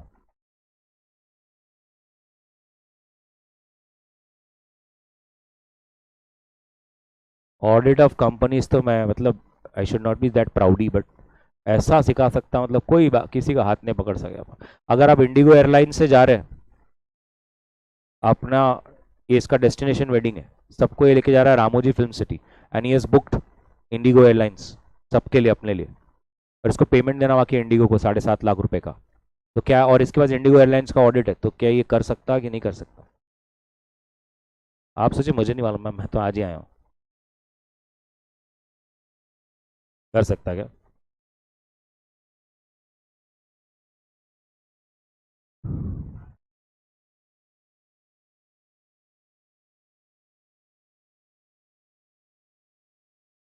अच्छा, एग्जाम्पल को बदल देते हैं। तेरी शादी है, तू सीए है, और तेरे पास ताज का ऑडिट है, और तूने ताज बैंक्वेट्स बुक किया है, उसका बिलिंग है 13 लाख रुपए, तो तू ताज का ऑडिट कर सकता कि नहीं कर सकता? तो मुझे ना मालूम, मैं तो आपको पूछ रहा हूँ। नहीं कर सकता सर? अपन लेटर है, अपन नहीं कर सकते।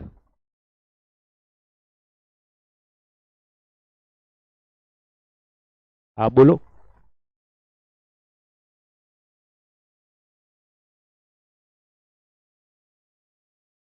डेटर है तब तक नहीं कर सकते, मतलब मेरे को तो ये पहली बार सुना मैंने, डेटर है तब तक क्या रहता?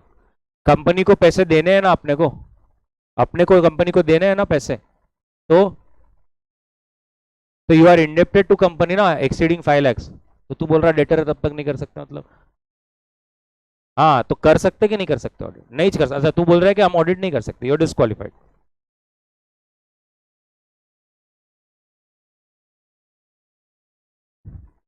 तो करेक्ट आंसर है, कर ही नहीं सकते हम लोग ऑडिट।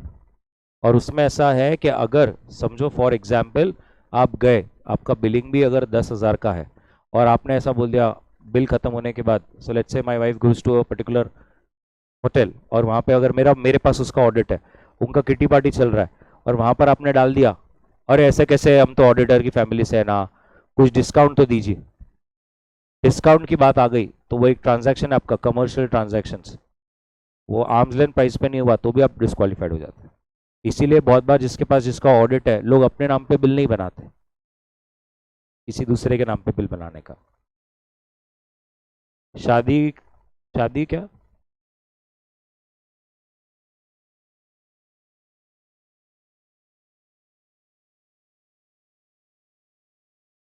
बराबर,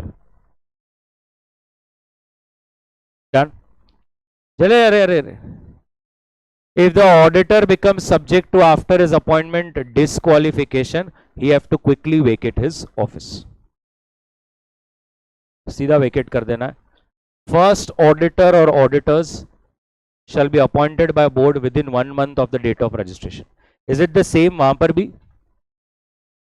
कंपनी में भी ऐसा ही है ना. फर्स्ट ऑडिटर को कैसे अपॉइंट करना है मुझे नहीं मालूम. बोर्ड ही करता है. कितने टाइम में? 30 days है कि मंथ है? डेज है. Okay. And the auditor so appointed shall hold office until the conclusion of first AGM. वहां भी वैसा ही है. If the board fails to exercise then the general meeting में ऑडिटर्स अपॉइंट होंगे. क्या इधर भी ऐसा है? कितने दिन? 60 और 90? 60 पोस्ट 30 के 90 कैसा? पोस्ट 30 60 है. तो लॉ में 60 लिखा है कि 90 लिखा है? कंफर्म है? देख लीजिएगा. 60 लिखा है. ओके.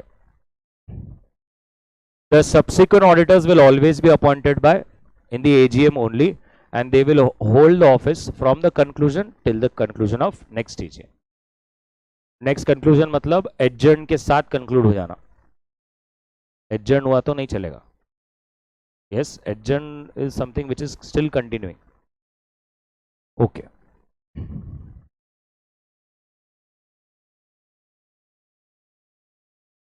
इधर क्वेश्चन 51 देखिए. क्वेश्चन 51. अरे special audit central government as audit. Central government कब स्पेशल ऑडिट कर सकता है? अब ये गवर्नमेंट आ गया. कब? कैन आई से कुछ गवर्नमेंट कंपनी ऐसा है. इधर देखिए. इफ यस और नो.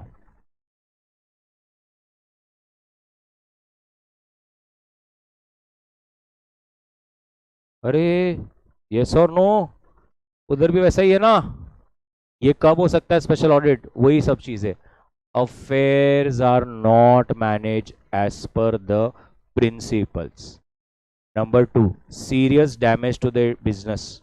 नंबर 3, फाइनेंशियल पोजीशन अब इंसॉल्वेंसी की कगार पर चला गया है. तो सेंट्रल गवर्नमेंट स्पेशल ऑडिट करा सकता है. कोई दिक्कत नहीं है.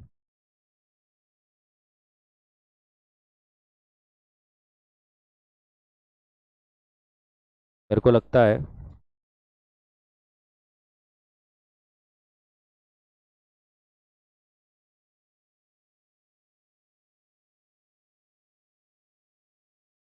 हाँ ये रहा.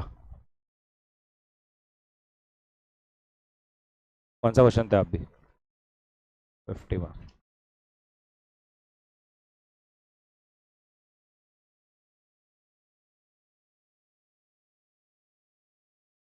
बरोबर है? क्लियर है? ओके. अभी मेरे को वो बताइए. कल मैंने आपको बोला था सेक्शन 143(1) कितने ड्यूटीज थे? 6. कौन से बोलो एक बार.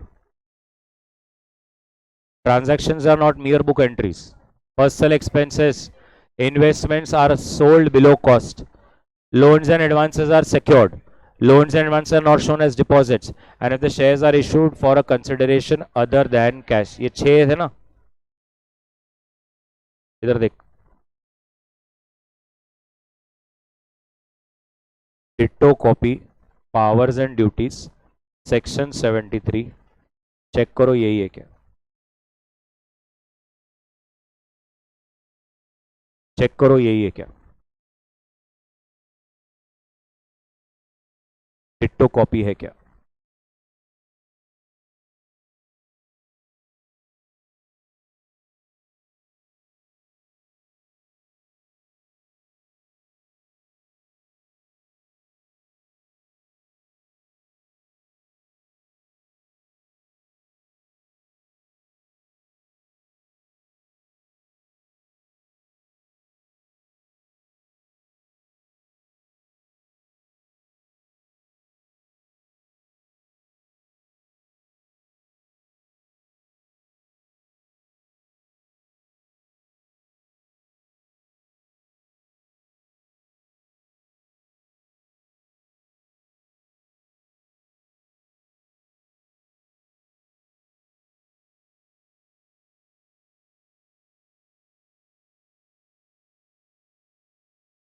कहीं पर लिखिए अब ऐसा,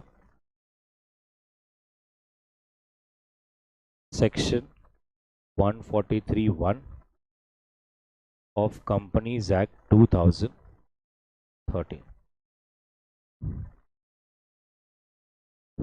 डिट्टो सेम है, डिट्टो। अभी मैंने आपको चार्ट में कितने क्वेश्चन लिखा है? दो, दो बड़े लिखा है, और एक थर्ड था कि कब सेंट्रल रजिस्ट्रार आपके ऊपर इंक्वायरी ला सकता है, उसमें वो 4 लोग कंप्लेन करे तो। उसके बाद अगर आपने देखा मैंने जो क्वेश्चन करवाया कि भाई disqualification same as companies act, ये सुनो, appointment same as companies act. अब ये कौन सा मैंने कराया? Duties and power, again same as companies act. अब मुझे एक बार फिर से बताओ, सेक्शन 143(3) में कल कौन से पॉइंट्स थे? ड्यूटीज। कंपनीज एक्ट के सेक्शन 143(3) में कौन से ड्यूटीज ऑफ ऑडिटर है? कल ही अपन ने एक स्टोरी की तरह नाट्य रूपांतर भी किया था। डिस्क्वालिफाइड डायरेक्टर्स, वेदर सारी इंफॉर्मेशन एंड एक्सप्लेनेशन आपको सही से मिल रही है क्या? क्या books of accounts and financial statements in agreement है क्या?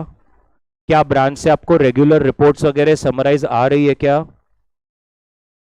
Pending litigations, heavy material derivative losses और गोइंग कंसर्न, आईपीएफ में डिले हो जाना पैसों का, और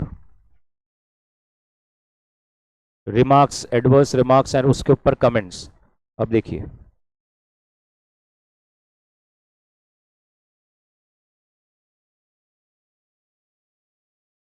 section 143(3) of companies act 2013, duties, question number 14। देखिए, नंबर 1, क्या आपने पीएनएल बैलेंस शीट और सारे डॉक्यूमेंट्स देखे क्या? नंबर 2, क्या आपके ओपिनियन में सारी इंफॉर्मेशन और एक्सप्लेनेशन आई क्या? ये देखिए,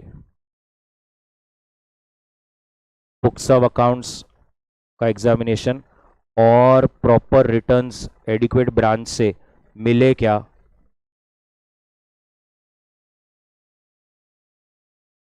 अगर ब्रांच के रिपोर्ट्स किसी दूसरे ने किए हैं अदर देन ऑडिटर, तो क्या वो बराबर से ऑडिट रिपोर्ट में मेंशन हुआ है क्या?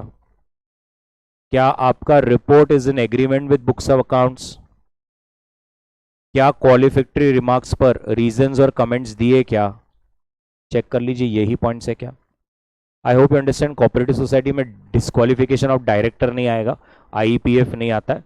यस, वो कंपनीज के लिए स्पेसिफिक है। तो जो जनरल पॉइंट्स है, इंफॉर्मेशन एंड एक्सप्लेनेशन मिला क्या? ब्रांच से रिपोर्ट आया क्या?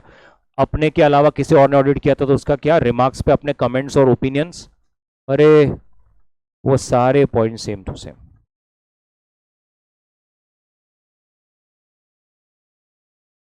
परफेक्ट। अभी मेरे को अगर एक सिंप्लीफाइड वे में कर दूं, क्वेश्चन 69, क्वेश्चन 70 और क्वेश्चन 71, ये 3 क्वेश्चंस यूनिक है और प्रॉपरली करने भी चाहिए। उसके बाद मैंने कौन सा क्वेश्चन किया, विच वॉज सेम, सेम है 69।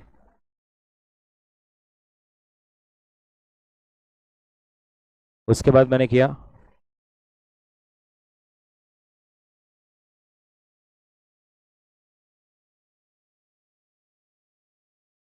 उसके बाद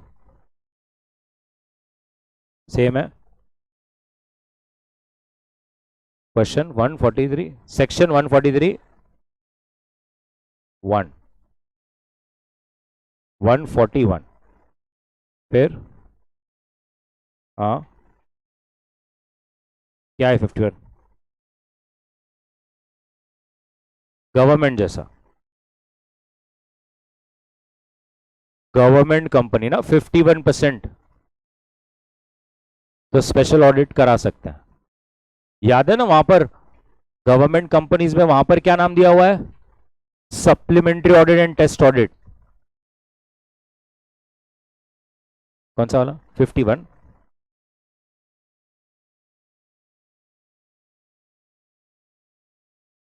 फिर 13 सेक्शन 143(1).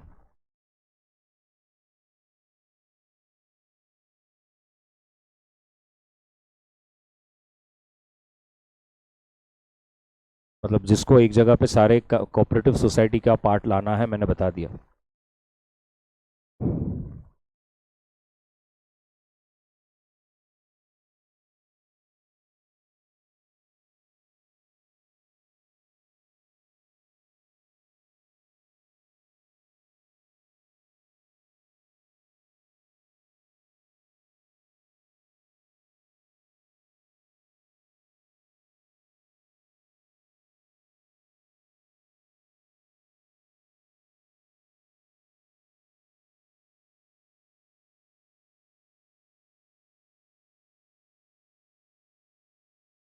बताइए, क्लियर है?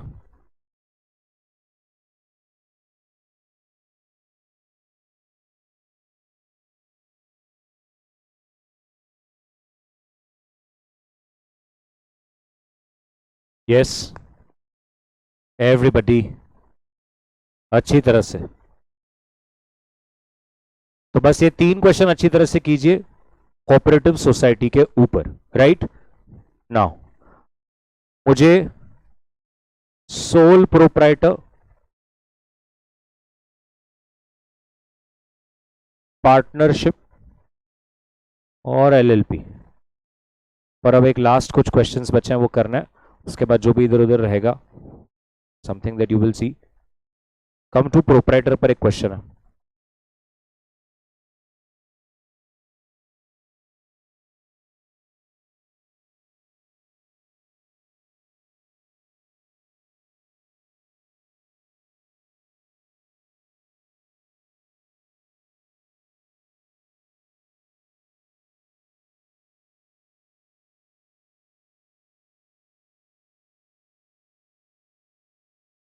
Twenty 25 question sole proprietor. अभी ये बचपन वाला पार्ट है सब।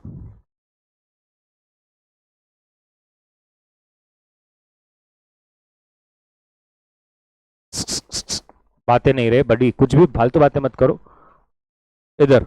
सबसे पहले तो आपको मालूम है सोल ट्रेडर के लिए कोई एक्ट ही नहीं है, राइट? कोई फ्रेमवर्क नहीं है। तो उन्होंने क्लियर बोला है, पहले तो कोई लॉ बोलता ही नहीं कि उनको ऑडिट कराना चाहिए। अब ये वाले सेक्शंस में कराना पड़ता है। कुछ आपका प्रिजम्पटिव वगैरह कुछ है ना, ये कि बुक्स ऑफ अकाउंट्स मेंटेन किया नहीं किया, या आपको एक फ्लैट एक परसेंटेज ऑफ टर्नओवर बता देना है आपकी इनकम, फिर आप कुछ भी मेंटेन मत कीजिए। यस, तो उस केस में करना पड़ेगा। या तो फिर भले ही आप एक सोल ट्रेडर हैं बट आपकी इनकम जो है वो कुछ ज्यादा ही है, और वो भी अलग अलग सोर्सेस से है, जिसके अंदर इट बिकम्स इंपॉर्टेंट कि आप ऑडिट करें। सो नंबर 1 कब करना चाहिए। नंबर 2, कभी कभी आपको अपने ऑडिट्स कराने पड़ते हैं क्योंकि बैंक से लोन चाहिए।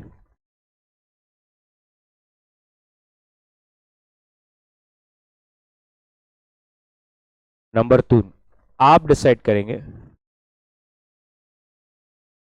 अब ऐसा क्यों बोल रहे हो, आप कैसे करेंगे और ये ऐसा कैसे वो बोल सकता है, हम तो ऑडिटर है। आप ही समझिए, बाय लॉ ऑडिट नहीं हो रहा है, उसकी रिक्वायरमेंट के हिसाब से ऑडिट हो रहा है। तो अगर वो स्टॉक को अपना हाइपोथिकेशन दे रहा है या प्लेज कर रहा है, तो बैंक ने स्टॉक ऑडिट ही कराने को बोला है, तो आप भी ऑडिटर को बोलेंगे मेरे को सिर्फ स्टॉक का ही ऑडिट कराना। नंबर 4, आप डिसाइड करेंगे कैसा होगा, कंटिन्यूसली होगा कि साल खत्म होने के बाद होगा। कंटिन्यूसली का मतलब है साल चालू है और ऑडिट भी चलता रहता है। नॉर्मली ऐसा होता है, अप्रैल में जून हो गया, फिर वो 8 दिन आएगा, अप्रैल में जून का ऑडिट कर देगा, latest trial balance as on 30 June लेकर जाएगा, फिर एक 7-8 महीने हो गए, फिर वो आएगा और बाद में 7-8 मंथ्स का करेगा, फिर जैन फेब मार्च आएगा, वहां पर मार्च में फिर फाइनल टाइम आएगा और फाइनल करके जाएगा। तो ये आप डिसाइड करेंगे। ये सारी चीज आपके साथ जो एग्रीमेंट होता है उसके हिसाब से सारा क्लियरली राइटिंग में लिख देना है। मेरे को कौन सा ऑडिट कराने का है, क्या कराने का है, क्या पर्पज से कराने का है, कब कराने का है। सोल ट्रेडर को क्योंकि कोई एक्ट ही लागू नहीं होती, प्लस कंपलसरी भी नहीं है। कंपलसरी कभी अटकता है वो टैक्स ऑडिट में, जहां पर रिक्विजिट टर्नओवर्स क्रॉस हो गए हैं। या आपका टर्नओवर क्रॉस नहीं हो गया लेकिन आपको उतना प्रॉफिट मार्जिन बताना नहीं है, तो फिर आपको कराना पड़ेगा। यस और नो। इसका एडवांटेजेस क्या है, क्यों ऐसा करना पड़ता?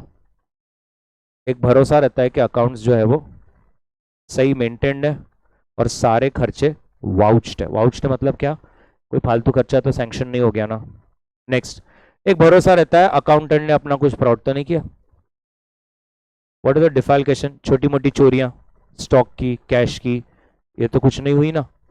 नंबर 3, भैया इनकम टैक्स इसको एक्सेप्ट करता है, तो उनको फिर इजी हो जाता है आने, जब भी नोटिस वगैरह आई तो फिर इजी हो जाता है कि अपना टैक्स असेसमेंट हुआ था, नहीं तो फिर शुरू से सब करना पड़ता है। यस और नो।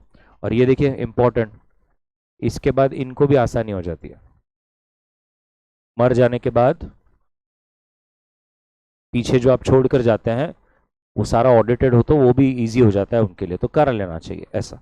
मुझे एक डर लगता है इसमें ना, बाद में बच्चे मुझे, मैं आपको ये भी एक चीज़ बता दूं, छोटी सी बात है बट फिर क्या हो जाता है वो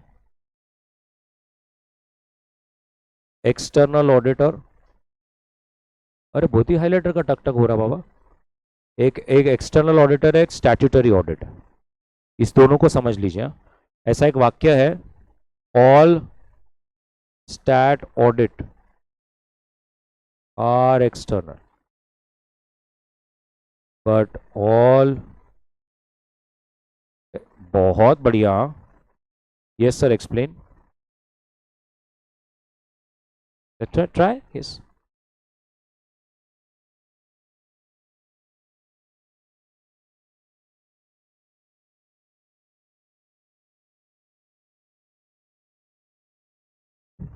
गलत हो गया। तो देर आर, पहले तो 2 पर्पसेस, एक इंटरनल रिक्वायरमेंट और एक external requirement. What is an internal requirement? Management को ही सिर्फ चेक करना है कि मेरा काम बराबर से हो रहा है कि नहीं, तो हम लोग इंटरनल ऑडिट कराते हैं कि हमको ही रिपोर्ट करो, और ये रिपोर्ट पब्लिकली अवेलेबल नहीं होती। एक्सटर्नल ऑडिट का मतलब है कुछ एक्सटर्नल पर्पस है। अब वो external purpose by law compulsory हो गया है या कोई लॉ आपको कर नहीं रहा, बट फिर भी कोई आउटसाइड थर्ड पार्टी को करा, मतलब आपको कुछ रिपोर्ट देना है इसलिए आप करा रहे हो। तो एक्सटर्नल में 2 बातें हो गई, एक तो आपके ऊपर लॉ लागू हो गया, कंपनीज एक्ट आपके ऊपर आके बैठ गया, इनकम टैक्स आपके ऊपर आके बैठ गया, या तो कोई एक्ट आपके ऊपर बैठा नहीं लेकिन आपको बैंक में जमा करना है। तो रूल कहता है जब आपका कोई एक्सटर्नल नीड है तो एक तो वो बाय लॉ हो सकता है या तो वो विदाउट लॉ है। इसीलिए वो कहते हैं जब आप स्टैट ऑडिट कराते हो ना तो वो बाय लॉ है और एक्सटर्नल पर्पस के लिए, किसी थर्ड पार्टी के लिए। इसलिए हर स्टैट ऑडिट एक्सटर्नल ऑडिट होता है, बट हर एक्सटर्नल ऑडिट स्टैट क्यों नहीं होता? बिकॉज एग्जांपल, आपने बैंक के लिए ऑडिट करा है, थर्ड पार्टी के लिए ऑडिट करा है, तो आप एक्सटर्नल ऑडिटर हुए, लेकिन कराना कोई जरूरी थोड़ी था, तो वो स्टैट नहीं है। बट हर stat audit compulsory third party के लिए ही होता है और इसलिए उसको एक्सटर्नल ऑडिट कहा जाता है। तो हर stat audits are external but every external audit is not a statutory audit. ठीक है एवरीबडी? तो आप लोग कभी ऐसे फर्म में गए तो कुछ भी ऐसी फालतू बातें करना नहीं, सर अपन कौन सा ऑडिट कर रहे हैं। पहली बात, 99.9999% आप स्टैट ही करने वाले हैं। लॉ ने फोर्स किया है इसलिए वो क्लाइंट तेरे दरवाजे पे आया है और इसलिए सीए तेरे को भेज रहा है कि जा इसका ऑडिट कर। क्या बात समझ में आ गई? बस उसी में जब by law IT act income tax आपके ऊपर लागू हो जाता है तो इसलिए अपन उसको बोलते हैं tax audit. Are you getting what I am trying to tell you? बाकी ऐसा कभी किसी को पूछना मत कि अपन एक्सटर्नल कर रहे हैं कि स्टैट। सामने वाला कभी 15 साल का एक्सपीरियंस होगा उसको, बट कभी इतना दिमाग लगाया नहीं उसने, तो वो बोलेगा ये क्या, तो एक ही चरता ना हो। बट आप ये समझिए आप एक्सटर्नल कर रहे हैं और स्टैट ही कर रहे हैं। ऐसा बहुत रेयर हो गया कि कोई लॉ ही लागू नहीं होता। कोई तो भी एक कोई एग्रीकल्चर कोई कोई फार्मर आया आपके इसमें और बोलता है एक्चुअली अपने 5,000 एकड़ जमीन है अपनी, महाराष्ट्र का एक छोटा सा कोना जो है वो अपना है बॉर्डर पे, तो मेरे को उसके ना गवर्नमेंट की एक सब्सिडरी है 100 करोड़ का, उसका फायदा लेने का है, लेकिन वो बैंक वाले बोल रहे तुमसे ऑडिट कोई सीए से कराओ, तो मुझे कराना है। तो अब ये हो गया एक्सटर्नल ऑडिट। ये कोई बाय लॉ कराना कंपलसरी नहीं है और आपकी कोई पर्पस है इसलिए आप करा रहे हो, तो इसको बोलते हैं एक्सटर्नल ऑडिट चल रहा है। क्या ये क्लियर हो गया क्या? पक्का? तो यहाँ पर मुझे बता दीजिए क्या फायदे हैं, आपको समझ में आ गए ना कि भाई फायदे क्या है? नंबर 1, भाई अपना अकाउंट सही से रहता, खर्चे तो सही से हो रहे ना, चोरी तो नहीं हो रही ना, इनकम टैक्स का भी सही हो जाता, बाद में अपने पे कभी स्क्रूटिनी नोटिस आई तो अपन सेफ रहते कि भाई हमारे तो ऑडिट चल रहे हैं। और आखिर में पीछे वाले मजा लेते। यस। नहीं, इसमें अपने इंडिया में ऐसे ही होता है ना, everybody saves for the next generation, the next generation saves for next generation, everybody is dying. बचा रहे और सभी मर जा रहे, जबकि हर जनरेशन अपना अपना कुछ कुछ कर ही लेती। डॉगी भी फूड ढूंढ ही लेता है, देखा आपने डॉगी कैसा, कभी बड़े खाना नहीं कुछ नहीं, पूरा खा के बैठता हो। तुम फेंक के देखो उसको रोटी, बोलता है चल हट बाजू, ओनली क्रीम बिस्किट्स, उसको फर्क नहीं गिरता। फिर भी अपन बचाते ही जा रहे, बचाते ही जा रहे, दादाजी बचा रहे, पप्पा पप्पा के लिए बचा बचाओ, और एक दिन मर जाओ। चलिए पार्टनरशिप पे आएंगे अब। पार्टनरशिप,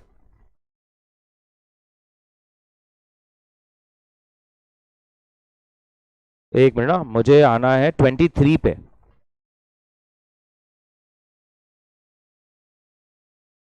23 और 12 सेम है, 23 पहले कर लेंगे।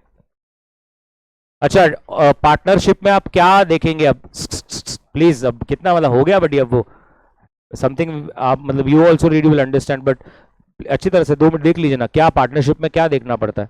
आप पार्टनरशिप फर्म का ऑडिट कर रहे हो, किन बातों पे फोकस देना पड़ता है बताइए। सबसे पहले वो बोल रहे हैं, बताइए ये क्यों देना पड़ता है, यस और नो। क्या सब पार्टनरशिप फर्म के सब पार्टनर्स ने साइन करना है कि कोई, yes, active partners authorize partners भी करे तो चल जाता है। तो पहले तो वो आपको बोल रहे हैं, आपको जो लेटर ऑफ अपॉइंटमेंट मिला होगा पार्टनरशिप फर्म की तरफ से, वो साइंड है क्या, और उसके अंदर आपका क्या दिया होगा, स्कोप ऑफ ऑडिट, जिसके तहत आपको काम करना है। नंबर 2, सबसे पहले देखने का रहता partnership deed. Partnership deed main instrument है, उसमें ही आपको समझेगा ये और ये profit sharing ratio, interest, power, किसने कितना कैपिटल कंट्रीब्यूट किया, फिर ये देखने का। मैंने तो नहीं देखी कभी पार्टनरशिप फर्म में ये, बट होती होगी, आपने तो सुनिए कभी, देखिए।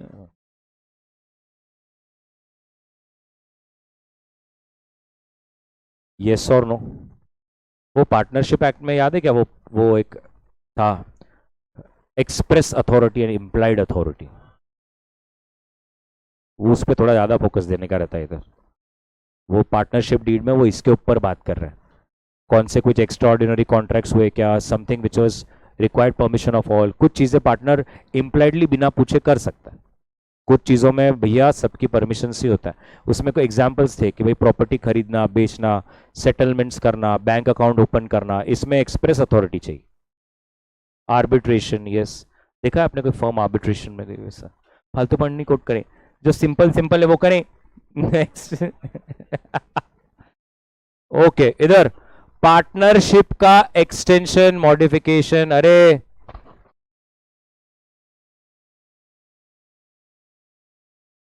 मतलब क्या है इसका, ऑब्जेक्ट्स, जैसे एओए में एमओए में वो नहीं आपका ऑब्जेक्ट क्लॉज रहता है, क्या होता है वो ऑब्जेक्ट क्लॉज में, कंपनी क्या करेगी, बुक्स ऑफ अकाउंट्स रीजनेबल और एडिक्वेट है। What is the meaning of this, interest of no partner has suffered, जो ऑथोराइज नहीं किया था फिर भी कोई तो भी एक पार्टनर कर रहा, which is a complete violation, ना बोला फिर भी होशियार बनने का।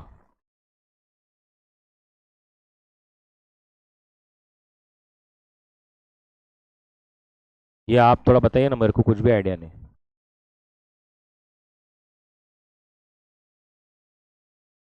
सेम पेंज, क्या है वो 44 AB, क्या होता है उसमें, नहीं मैम, पता होगा आपको, ऐसा थोड़ी होता है यार, किसी को तो पता होगा यार, 44 AB। अब वो तो गूगल मत करो, गूगल एक दिन गाली दे देगा तुमको। यस, क्या है 44 AB, ये तो बहुत इंपॉर्टेंट सेक्शन है रे। Books of accounts maintain non maintain उस पर है क्या, मुझे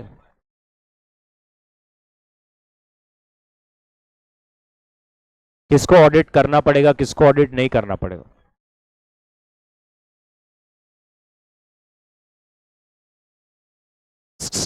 profit and losses have been divided as per the PSR.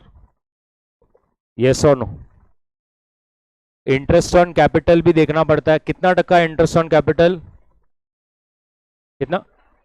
6 और 12?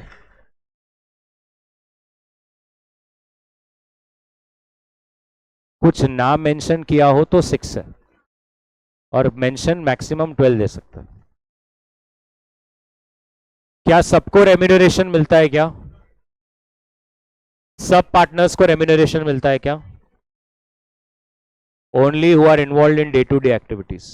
स्लीपिंग पार्टनर को रेम्यूनरेशन मिलता है क्या? और इंटरेस्ट ऑन कैपिटल मिलता है क्या? और इंटरेस्ट ऑन अनसिक्योर्ड लोन मिलता है क्या? क्यों? इंटरेस्ट ऑन लोन भी मिलता है, सबको ही मिलता है. इंटरेस्ट ऑन कैपिटल भी सबको ही मिलता है. क्वेश्चन 12 देखो ना, 12. क्वेश्चन 12.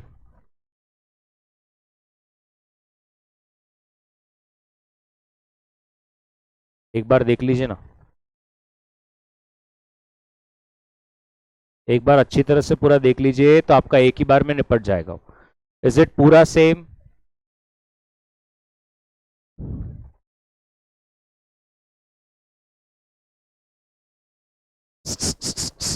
अब ऑडिट कराने से किन बातों का निवारण होता है?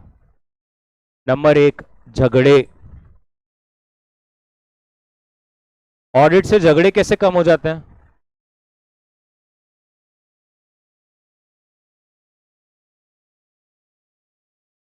क्वेश्चन 24. बडी कर लेंगे क्या आप लोग? तो कारो शुरू कर देता हूं बडी. मैं तो सिर्फ क्यों कर रहा हूं मालूम है क्या? कि आपको ये पता चले कि कौन से क्वेश्चन सेम है, तो आपको रिक्विजिट 2-3 ही करने पड़े जिसमें सारा कवर हो रहा है. Number 1, disputes. डिस्प्यूट्स क्यों सेटल होता है? क्योंकि फिर है ना, ये क्लियर होता है कि एक न्यूट्रल थर्ड पार्टी ने सब ऑडिट किया है, तो कोई पार्टनर दूसरे पार्टनर से कुछ छुपा नहीं रहा या कोई फ्रॉड नहीं कर रहा. नंबर 2, डिसोल्यूशन के वक्त, अभी तो डिस्प्यूट को सॉल्व करने की बातें हो रही है और अब ये डिसोल्यूशन हो गया, तो डिसोल्यूशन में ये सबको अपना अपना शेयर जो है वो बराबर से मिलता है. किसी को ऐसा ना लगे कि मुझे कम मिला. अकाउंट्स बैंक रिलायबल मानती है. ऑडिटेड स्टेटमेंट देने पर लोन देना बैंक हमेशा इजी हो जाएगा बैंक के लिए. तो जब भी लोन देना हो, ऑब्वियसली बैंक कहेगी ऑडिट होता है क्या. नेक्स्ट, एडमिशन ऑफ पार्टनर के वक्त बहुत ज्यादा इंपॉर्टेंट हो जाता है. क्यों? वो जब एडमिशन ऑफ पार्टनर होता है ना प्रैक्टिकली, तो वो जो नया पार्टनर आता है ना, उसको एग्जिस्टिंग पार्टनर बहुत लूट लेते हैं. तुमको मालूम है क्या हमने कितने साल से क्या क्या किया है? 3 करोड़ का धंधा नहीं, वो बोलते कम से कम 30 करोड़ है, आपको 30% का ओनर बना रहे तो आपने 10 तो लाना चाहिए. तो फिर वो बोलेगा ऑडिट करा लेते. अब वो बोलते तुमको मालूम है क्या, अभी अगर मैंने बना दिया ना मेरा रिवैल्यूएशन, तो आपको पता चलेगा असेट्स और लाइबिलिटीज क्या वैल्यू पे आती है. आधा औरंगाबाद हमने 2 रुपए में लिया था आज से 20 साल पहले, आज उसकी वैल्यू निकालने जाएंगे तो पता चलेगा. तो वो बोलते फिर एक काम करो, पता लगने ही दो, करा ही लेते हैं, पता तो चले क्या हो रहा है. तो ये एडमिशन में बहुत ईजी हो जाता है. और ये बहुत इंपॉर्टेंट है. ये क्या होता है बताएंगे कोई? ये वर्किंग पार्टनर्स है ना, धीरे धीरे धीरे, याद है ना, बहुत सारा खुद से करना चालू कर देता है. उन्हें लगता है सभी इंप्लॉयड है, सभी इंप्लॉयड है, तो वो पता नहीं चलता कब पार्टनरशिप डीड में लिखी चीजों को तोड़ रहा है, जिससे बेचारे जो नॉन वर्किंग पार्टनर्स हैं उनको बहुत लेट समझता है कि इसने ये भी कर दिया वो भी कर दिया. तो समय समय पे बता दिया जाए कि ये तो अथॉरिटी आपके पास थी ही नहीं. आप धीरे धीरे क्या कर रहे हो, कंट्रोल अपने हाथ में ले रहे हो. हर जगह पे साइन एक ही पार्टनर का आ रहा, बार बार वही अपने आप को ऑथोराइज बता रहा. फिर एक बार ये भी चेक करना जरूरी है सब पार्टनर्स को पता है ना कैसा हो रहा है. ये ऑडिटर ही कर सकता है न्यूट्रल वे में आकर कि भाई देखो ऐसा ऐसा हो रहा है. यस, तो ये कुछ ऐसी चीजें हैं जो पार्टनरशिप से रिजॉल्व होती है. Dispute, dissolution, reliable, admission, control. Yes, इसमें आप ऐसा सिंपल कर लीजिए, जब रिलायबल होगा तभी सारे नए पार्टनर्स आएंगे, नए पार्टनर्स आए, एक ने अपने हाथ में कंट्रोल लेने की कोशिश करी, झगड़े हुए और डिसॉल्व हो गया। तो आप ऐसे एक सिंपल सा बना लीजिए ना। इसमें क्या सर है? अरे अरे अरे कुछ भी नहीं है सर, 2 मिनट में आप हो जाएगा। रिलायबल है तो एडमिशन होगा, एडमिशन होते ही कंट्रोल आया, कंट्रोल आते ही झगड़े हुए, झगड़े हुए तो डिसॉल्व हो गया। ऐसे मंकी क्यों कर रहा है, ऐसे क्यों कर रहा है? फालपानी जी, डर लग रहा है मुझे। रुको, कुछ ना कुछ करते बच्चे।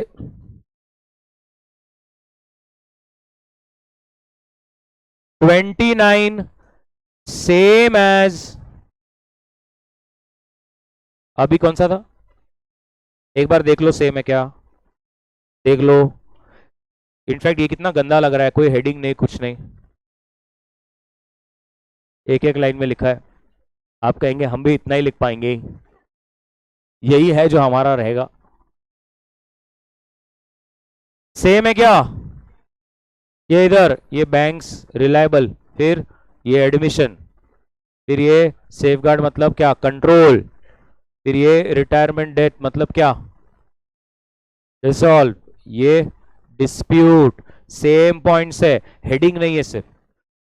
Dispute, dissolution, control, admission, reliable. अरे ये sir no, this is switch 29। एक और है क्या?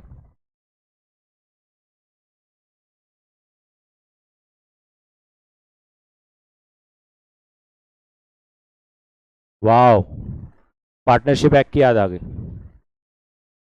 याद है वो, जब डूब जाए तो कौन से ऑर्डर में पैसे जाते हैं?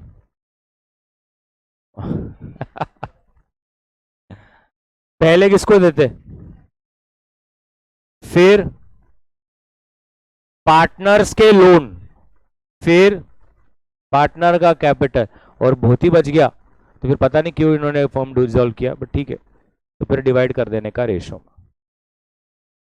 बताइए पार्टनर्स वाइफ कौन से सीक्वेंस में? ए और बी के, सी के डी? बराबर, रिलेटिव्स भी रहे तो वो थर्ड लाइबिलिटी, आउटसाइड लाइबिलिटी है। ओके, पार्टनरशिप में बस इतना ही था। और थैंक यू सर, क्या? रुको, तुरंत बोलते चल निकल। 64 पे आइए, एलएलपी।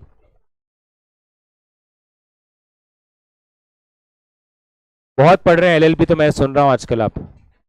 सर अमेंडमेंट्स आए हैं, LLP is a new act, small LLP.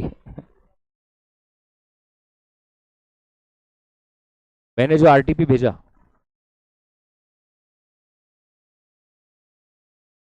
मैंने कोई आरटीपी अमेंडमेंट की भेजी ही नहीं। हाँ हाँ, तो वो अलग आरटीपी है ना, लास्ट टाइम के आरटीपी में सारे अमेंडमेंट्स है, एक बार बता दिया ना उन्होंने, अब फिर से क्या को बताएंगे? वो वाली आरटीपी भेजू क्या मैं? ठीक, ठीक है, आपके पास है ना? है, अपूर्व मैम के पास तो है। किसी को चाहिए तो प्लीज एक मतलब बात कीजिए। कहाँ पर है मैम, सबको पता चल जाए मतलब। यही तो मैं कह रहा हूँ, पिछले साल की फाउंडेशन की आरटीपी में है सारे अमेंडमेंट्स। किसी के पास नहीं है तो मैं ग्रुप पर डाल देता हूँ, आप एक बार उसको डाउनलोड करके कुछ समय के लिए रहने देना, और फिर एक दिन क्लीन ऑफ मोबाइल ऑडिट के।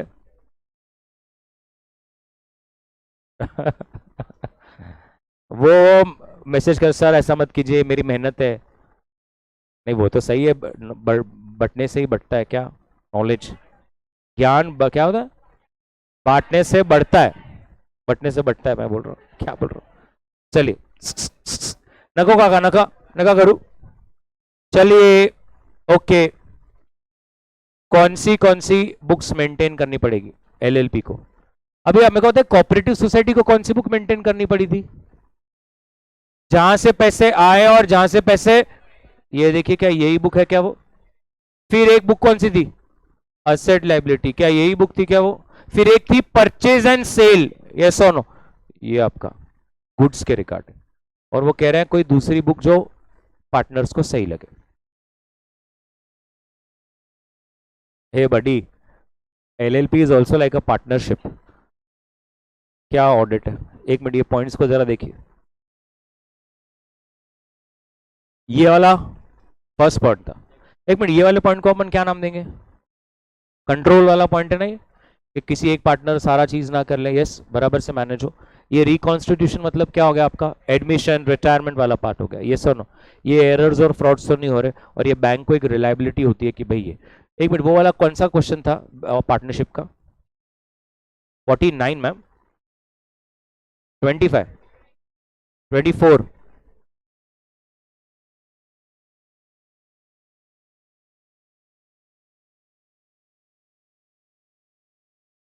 ऐसा लिख दीजिए आप, पार्टनरशिप फॉर्म। क्या होता, आप इसको अभी 6-7 महीने बाद पढ़ेंगे, फिर वो क्या हो जाता, मतलब 6-7 दिन बाद पढ़ेंगे, फिर क्या होता, बच्चे ऐसा पढ़ते और बोलते कुछ भी, वो तो फर्म का था, ये तो एलएल पे। अरे भाई प्लीज थोड़ा सा, अरे अभी चलेंगे, इजी ले लो, रुको। अरे इसमें अमेंडमेंट है क्या, देख लो। हाँ, इसमें होगा, इसमें अमेंडमेंट है मेरे को लगता है, अभी इन्होंने इधर नहीं किया है। कितने लोगों को मालूम है क्या? Returns to be maintained and filed by an LLP, इसमें अमेंडमेंट है, आप देख लीजिए, मैं यहाँ पे लिख देता हूँ।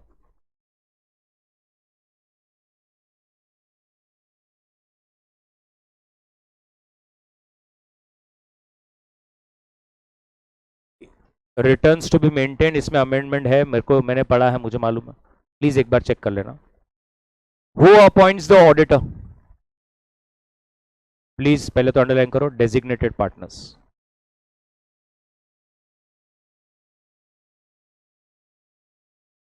फर्स्ट ईयर के लिए एट एनी टाइम, और उसके बाद 30 days prior to end of financial year. Change हो गया ये भी,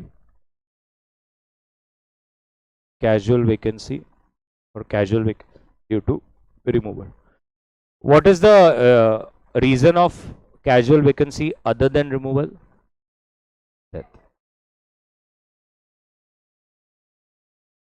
बोलो। अब एलएलपी के ऑडिट्स में क्या क्या चेक करेंगे? क्या वहां पर फर्म में था, पहले एंगेजमेंट लेटर देखो, मिनट बुक देखो। अच्छा, वहां पे पार्टनरशिप में क्या था? पार्टनरशिप डीड था।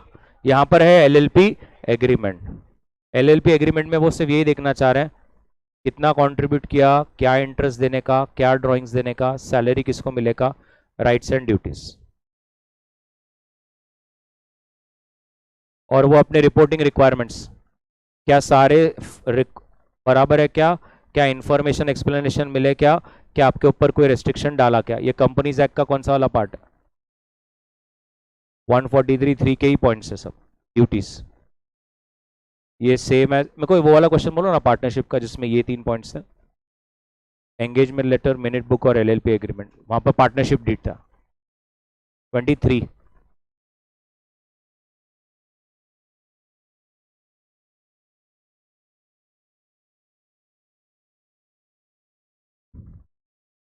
Perfect everybody, this is what is there. The only aspect to focus on cooperative societies first 3 questions. मेरे को देखिए, बाद में आप ऐसा नहीं हो जाना, आई होप आपने ये वाला लिखा है। क्या हो जाएगा, छोटी सी आज 1 मिनट बचाने में, खीकी खीकी में, बाद में बहुत लंबा चले जाओगे। मैंने कोऑपरेटिव सोसाइटी का सारा करके बताया आपको कि आप पहले वो 3 क्वेश्चंस पे फोकस दीजिए, फिर सारी चीज़ें सेम है। यस और नो? पक्का एवरीबडी? यहाँ पर अगर वो चाहिए तो हम कर सकते हैं, 2 मिनट उसकी भी हेल्प कर दूं मैं। पार्ट सोल प्रोप्राइटर पे एक ही क्वेश्चन था, कौन सा? 25। मैम पार्टनरशिप पे कोई बोलेगा क्या थोड़ा सा? एक एक 23, 24, 12।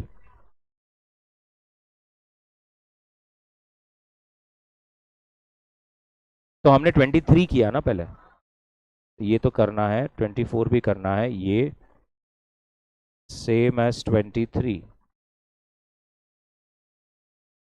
सेम एज है।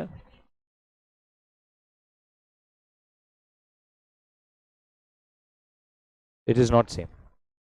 Okay, so only 3 questions we have to do. LLB में अभी हमने लाइन से किए 64, 65 एंड 66, और उसमें एक बार पार्टनरशिप से जो रिलेटेड थे वो कौन से थे? 65 is same as, 68 is same as, हाँ मैम, वो तो आपको डीड के जगह पे एलएलपी, पार्टनर के जगह पे डेजिग्नेटेड पार्टनर, वो सब डालना होगा। 66 67 इज यूनिक इन इटसेल्फ। 60।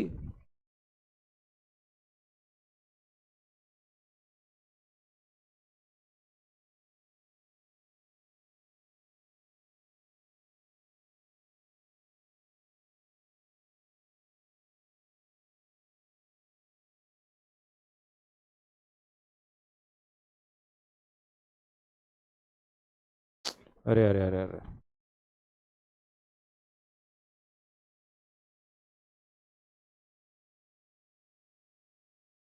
कहाँ देखेंगे अपन? आरटीपी में देखेंगे, फाउंडेशन में देखेंगे, लॉ में देखेंगे।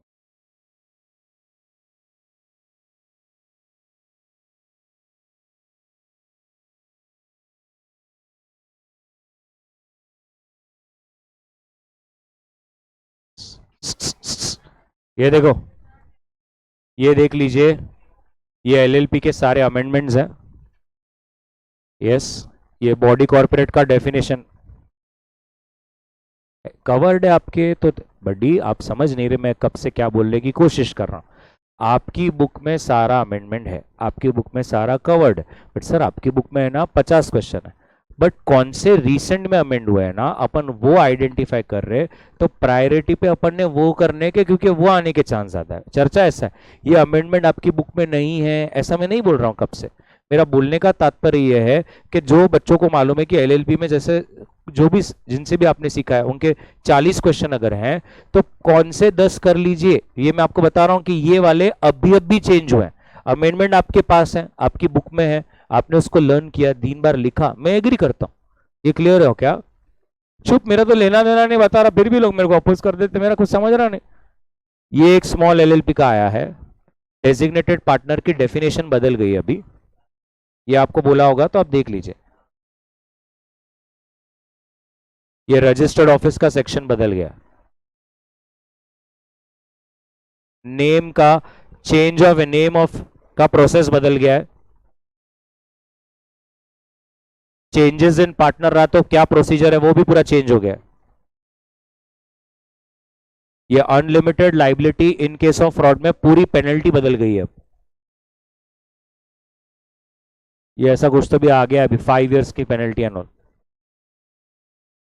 ये देखिए, ये मैं आपको बोल रहा था ना, ये members of books other records, ये देखो अब 1 मिनट, इसमें 3 सेक्शन है शायद, बुक्स ऑफ अकाउंट्स, ये देखो सॉल्वेंसी,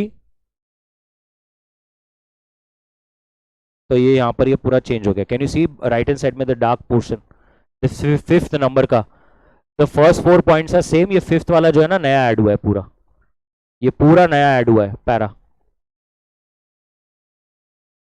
ये एनुअल रिटर्न भी चेंज हो गया, ये नया आया है स्पेशल कोड सेटअप करने का। तो ये इतने सारे अमेंडमेंट्स है, 8-10 पेजेस हैं वो उसको आप अच्छी तरह से कर लेना, ठीक है।